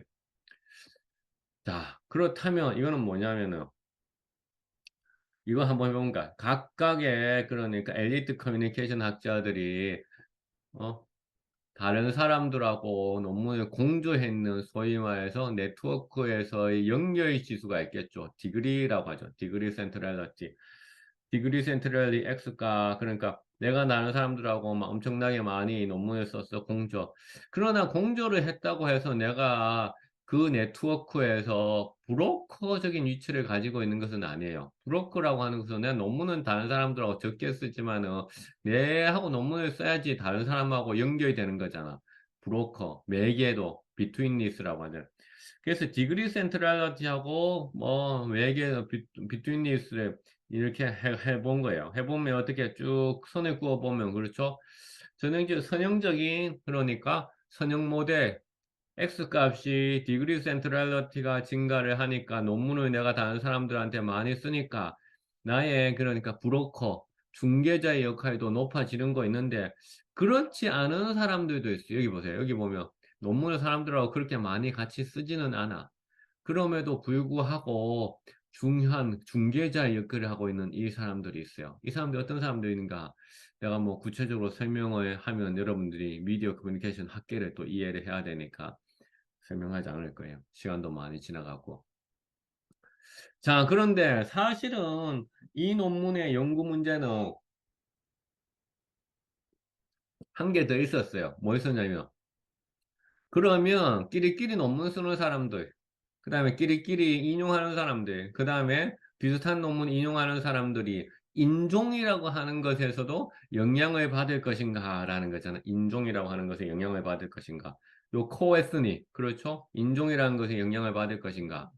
그래서 이제 이거를 이제 해본 거예요. 그렇죠? 인종에 영향을 받을 것인가, 이제 보니까, 그러니까 이렇게 나와요. 어? 인종애하고 이 끼리끼리한 영향이 있긴 있어. 근데 되게 미약해요. 통계적으로는 유의했어. 스타 한 개 있죠. 0.05 수준에서 유의했는데 0.036밖에 안 돼. 아, 그 인종이 같은 사람, 백인종끼리, 혹은, 여기는 인종은 어떠냐면 국가별로 구분했어요. 미국, 뭐, 영국, 이런 식으로. 그 한국 사람들 이름을 따로 쓰잖아요. 유형이 있잖아요. 근데 인용하고 비오그래프 풀은 다 통계적으로 유의하진 않았어. 그러나 논문을 공조하는 것은 미국 사람들은 미국 학자들끼리 하는 것 같아요. 그래서 그런 것을 테스트하는 방법이 뭐냐면은 네트워크에서는 QAP라고 해요. Quadratic Assignment Procedure. 그래서 QAP 상관 분석도 있고 QAP 해기 분석도 있어요. QAP Regression Analysis. 근데 요거는 상관 분석만 했어요. 왜? 원인과 결과를 했어요. 독립변인 independent하고 종속변인 dependent variable을 설정하기가 좀 애매해서요. 시간 어느 게 독립이고 어느 게 종속인지. 그래서 QAP, Quadratic Assignment Procedure에 그것만 했어요. 요 QAP에 대한 설명과 그 다음에 QAP가 전통적인 분석하고는 뭐에 해당되는지 어디에? 바로 요 유튜브에다가 제가 올려놨습니다. 유튜브를 보시면 됩니다. 그 다음에 또 이거 한 게, 우리 이 데이터에서 좀 이제 시간이 많이 이제 우리가 소용을 했는데 어떻게 했냐면은, 그러면 인종을 어떻게 찾았나요? 라고 하면요. 그러니까 한우파고 이거는 누가 보나 대한민국이에요. 코리아예요. 이렇게 해서 이름을 가지고서 우리가 어떻게 이것을 그러니까 다 아이덴티피케이션 하는 소프트웨어를 이제 만들어 가지고 그것을 이제 했는 거죠. 그랬더니만 미국 사람들은 근데 이름 가지고 못 찾는 사람도 있잖아요. 그러니까 총 사람들이 286명이었는데 실제 그러니까 이름을 가지고 이제 찾은 사람들은 그러니까 우리가 이제 뭐냐 절반 정도밖에 안 돼요. 근데 절반도 그러니까 성에서 봤을 때 한국 사람이고 이름에서도 봤을 때 한국 사람인 경우 이거 가지고 요 사람들의 명단이에요. 그다음에 서네임만 가지고서 찾는 사람들이에요.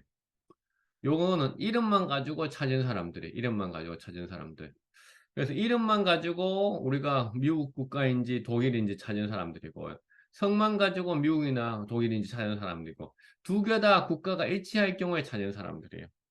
그래서 이제 각각을 가지고서, 그러니까, 인종을 이제 테스트 해본 거예요. 앞서 여기는, 그러니까 성하고 이름 다 해본 사람들이고, 그 다음에 요거는 성만 가지고 다시 테스트 해봤고 그 다음에 이름만 가지고서 해봤고 성만 가지고 또 테스트를 해봤어요. 그러니까 어떤 국가의 경우에는 성만 보면 그 국가가 바로 나오는 경우도 있대요. 팍 같은 경우 그렇죠, 사실은. 어떤 국가는 이름만 보면 또 나오는 경우도 있고 그래서 저희들이 세 가지 경우를 다 가지고 테스트를 해봤더니만 성을 가지고 해봤을 때 보니까 또한 같은 국가들 사람들, 그러니까 인종 베이스드 국가적, 인종 베이스드 국가 같은 거 사람들하고 같이 하고 있더라라는 거죠.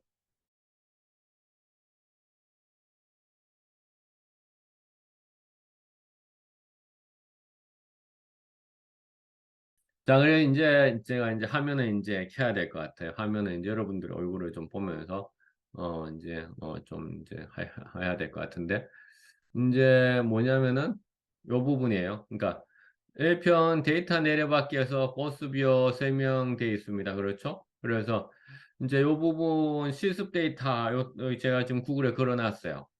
그 다음에 그러니까 웹 오브 사이언스 요 과정은 이제 여러분들이 학교에서 다운로드 받으시면 되고 다운로드 받으면 요런 데이터를 받는다 해가지고 제가 이제 걸어 놓은 겁니다. 걸어 놨어요. 그래서 지금 한 10분 남았기 때문에 요거 한번 할 거예요. 그 다음에 보스 뷰어, 그 다음에 상세 기능 설명해 놨어요. 보스 뷰어 상세 기능도 여기 데이터를 제가 이제 또 걸어 놨어요. 그렇죠? 보스 뷰어 상세 데이터. 그래서 이제 해보면 된다라는 거고요. 그 다음에 이 부분은 아까 시소러스 파일 부분인데요. 시소러스 파일이 이런 식으로 이제 만든다. 이거는 보스 뷰어 매뉴얼에 보면 나있어요. 예컨대 여기 이 사람 보세요. 이 사람 보면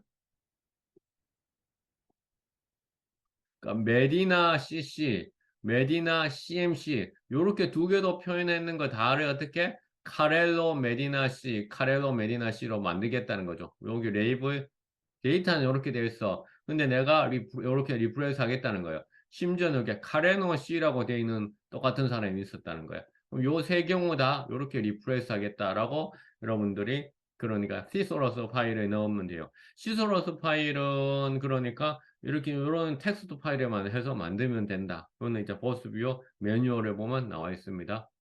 그래서 이제 그 보스뷰어 그 부분에서 이제 하라는 거고요. 그 다음에 이제 요 논문 이 논문 쓰면서 촬영한 연구실 내부 동영상, 저희들이 이제 이런 거는 만들거든요. 그래서 외부에 이제 노출 안 하고 우리가 이제 하는 건데, 이제 제가 이제 영화 메이킹 필름처럼 이제 우리 내부에 어떤 얘기들 해가지고 했는 내부 정보도 이제 하나 이제 올려놨어요. 그래서 이제 외부 비공개 딱 돼 있잖아요. 그래서 제 유튜브에 보면 이제 전체 공개, 일부 공개, 그 다음에 비공개된 이제 그 비공개된 동영상인데 제가 이제 하나 열어놨어요. 그래서 이 논문 쓰면서 실제로 어떻게 분석하면서 학생들하고 주고받았는지 해놨어요. 유튜브 구독해주세요. 부탁드립니다. 그 다음에 요거 제가 유튜브 대면 강의에서 쓰는 링크, QR 코드. 요거는 제 서브 채널, 요거는 메인 채널, 빨간색 메인 채널, 요거는 제 서브 채널. 자, 실습을 한번 해볼까 합니다. 그래서 일단은 보스뷰의 소프트웨어는 여러분들이 이건 아까 제가 했던 그 칼럼이었고요. 칼럼 제가 일부러 띄워놨는 거고요. 자, 구글에 가서 보스뷰어라고 치면 됩니다. 보스뷰어 다운로드. 자, 한번 관심 있으시면 해보시면 돼요. 보스뷰어 다운로드 하면 보스뷰어 나와 있죠. 보스뷰어 다운로드 하면 보스뷰어가 나와 있어요.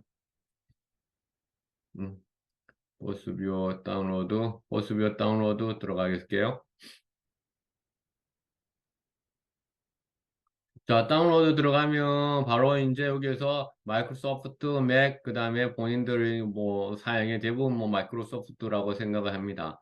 근데 내가 다운로드 받기에 내 그 PC라든가 노트북에 사양이 안 좋다. 그러면 여기 웹 스타트도 있어요. 웹 스타트. 그러니까 그 다운로드 받지 않고 하는 거예요. 웹 스타트, 웹 스타트. 요새 이제 웹 스타트 요거를 가지고 하셔도 됩니다. 웹 스타트. 지금 만약에 설치할 시간이 없으면 요 웹 스타트를 하셔도 될 것 같아요. 웹 스타트. 알겠죠? 자, 그래서 보스 뷰어 요 화면이다. 자, 그리고 그러면 이제 그 실행을 해보겠습니다. 그래서 벌써 제가 실행을 시간 관계상 실행을 해놨어요. 여기 보스 뷰어 화면이 나왔습니다. 보스 뷰어 화면.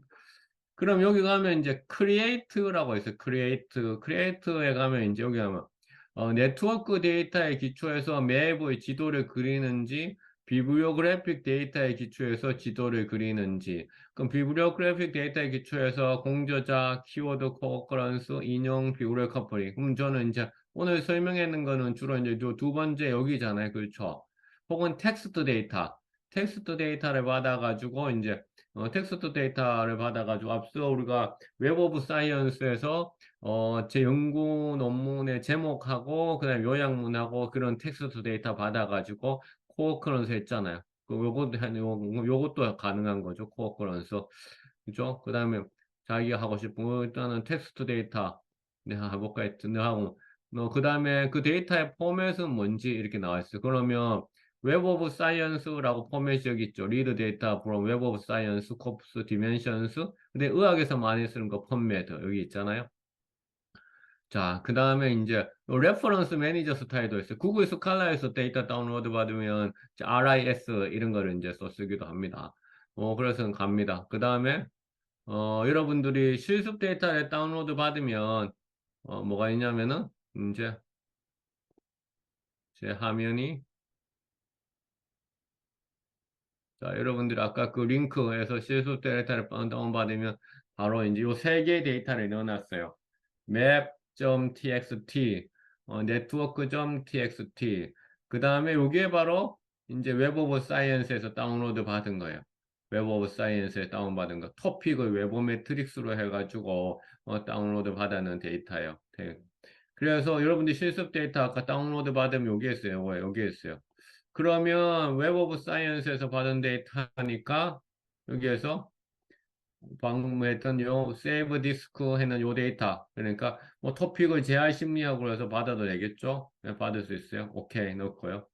그 다음에 이제 뭐 넥스트겠죠? 그러니까 받았고 넥스트. 그러면 여러분들이 제목하고 요약문 쪽만 분석할 것인지 제목만 할 것인지 요약문만 할 것인지 그거는 연구자가 이제 결정을 해야 되는 거죠. 왜냐하면 제목하고 요약문 모두 하면 데이터 양이 많아질 거고요. 그렇죠? 제목만 하면 그러니까 제목만 하면 이제 데이터가 그러니까 작지만은 가장 압축적으로 표현되어 있는 것이고요. 그건 연구자가 결정할 문제예요. 그다음에 여기 보면 또 봐. 구조적인 요약문 레이블. 그래서 구조적인 요약문 레이블이라고 하는 거는 데이터베이스 회사에서 웹 오브 사이언스라든가 스코프스나 데이터 회사에서 또 이걸 하는 게 이거를 자기들이 따로 정리하는 거였어요. 카피라이트 그런 거 다 무시한 이런 것들은 소위 노이즈가 되는 거니까. 타이틀 앤 애브스트랙트 필드 했어요, 나는. 일단 뭐, 보여주면 넥스트 갈게요. 그러면 여기도 바이너리 카운팅, 풀 카운팅이 있어요. 이거는 앞서 우리가 공저자 분석할 때하고 비슷한 건데요. 그러니까 바이너리라고 하는 것은 그러니까 A라는 단어하고 B라는 단어가 공동으로 출현하는 것이 그러니까 그 인접해져 있는 그런 뭐 문장에서만 찾을 것인가 아니면 전체 문서에서 다 데이터 전체에서 찾을 것인가라고 되어 있는 거예요. 그래서 이 부분도 이제 카운팅 메서드 나오죠. Full counting means all document of all occurrence of term in a document. 문서에서의 해당 문서에서의 그 단어의 모든 출현을 카운트할 것이냐. 그 full counting요. binary counting은 그러니까 해당 문서에서의 그 뭐냐 그 단어의 출현이나 혹은 뭐냐 등장하지 않음을 뭐냐 중요시하는데, 그러니까 그 단어에서의 출연이 만약, 그러니까 어디에서 출연하는 것을 이제 우리가 고려하느냐에 따라서 달라지겠죠. 그 다음에 여기도 시소러스 파일 만들 수 있어요. 시소러스 파일은 바로 예컨대 뭐 여러분들이 비슷한 단어들을 한 가지 단어로 묶을 수가 있는 거죠. 그래서 옵셔널 만들 수 있고요. 그래서 이제 시소러스 파일 만들면 여기다가 시소러 파일을 넣으면 돼요. 정리해 있는 파일을. 그 다음에 넥스트 가고요. 그 다음에 출연 횟수가 최소한 8번 출연했는 거는 3개밖에 없네요. 출연 횟수가 그러면 한 번 이상 출연했는 거 보니까 798개야. 너무 많아요. 그래서 제가 아까 50에서 100개 정도로 통제하라 그랬어요. 그러니까 2번 이상 출연했는 거 하니까 103개가 나왔어요. 그래서 103개를 했어요. 그렇더니만 103개의 단어들 가운데에서 보스 뷰어가 또 자체적으로 가지고 있는 렐레번스 스코어 알고리즘에 따르니까 상위 60% 정도만을 보여줄게. 왜냐하면 다 보여주면 그러니까 62개가 된다라는 거예요. 근데 상위 60% 자기가 만족하지 않으면 아까 103개를 다 선택하면 돼요. 근데 보스 뷰어가 60%만 하라고 하면 보스 뷰어 그러니까 여러분보다 더 전문가일 수 있잖아요. 일단 디폴트로 가는 게 가장 좋겠죠, 사실은요. 네? 그래서 일단 디폴트로 해봐서 자기들 연구 목적에 맞는지 아까 하니까 63개 넥스트 가볼게요. 그럼 이런 단어들이 웹 프레젠스, 비저빌리티, API, 구글 서치 엔진, 오픈 데이터, 토탈, 웹 임팩트 팩터 이렇게 나와 있잖아요. 그렇죠? 넘어갈게요. 자, 그러면 자, 벌써 여기 한눈에 나왔어요. 보면 총 63개의 단어가 여기 아이템 있는데 보면 나와 있죠. 63개의 단어가 어떻게 이 분석 대상에 포함됐어요. 노드 숫자가 63개야. 그 다음 63개의 단어는 5개의 소그룹을 만들고 있어요. 클러스터. 이 클러스터 알고리즘은 자기가 선택할 수 있지만은 현재 디폴트로는 Association Strength라고 하는 클러스터 알고리즘을 쓰고 있어요. 각각의 클러스터 알고리즘은 보스뷰어 매뉴얼에 보면 나와 있어요. 현재 어소시에이션 스트렝스라는 방법을 통해서 5개의 클러스를 찾았어요. 그 다음에 63개의 단어들을 노드라고 했을 때 서로 간에 앞서 바이너리 카운팅 메서드를 가지고서 맺은 관계의 숫자가 438개라는 거죠. 그리고 그 맺은 숫자를 바이너리 카운팅이 아니라 value드로 그러니까 우리가 한다면 512개다라는 것이 나와 있어요. 그래서 이 웨버 매트릭스 분야가 그럼 어떻게 이제 나와 있는 형성되어 있는지를 이제 보면서 이제 해석을 하는 거죠. 해석을 이제 하는 거고.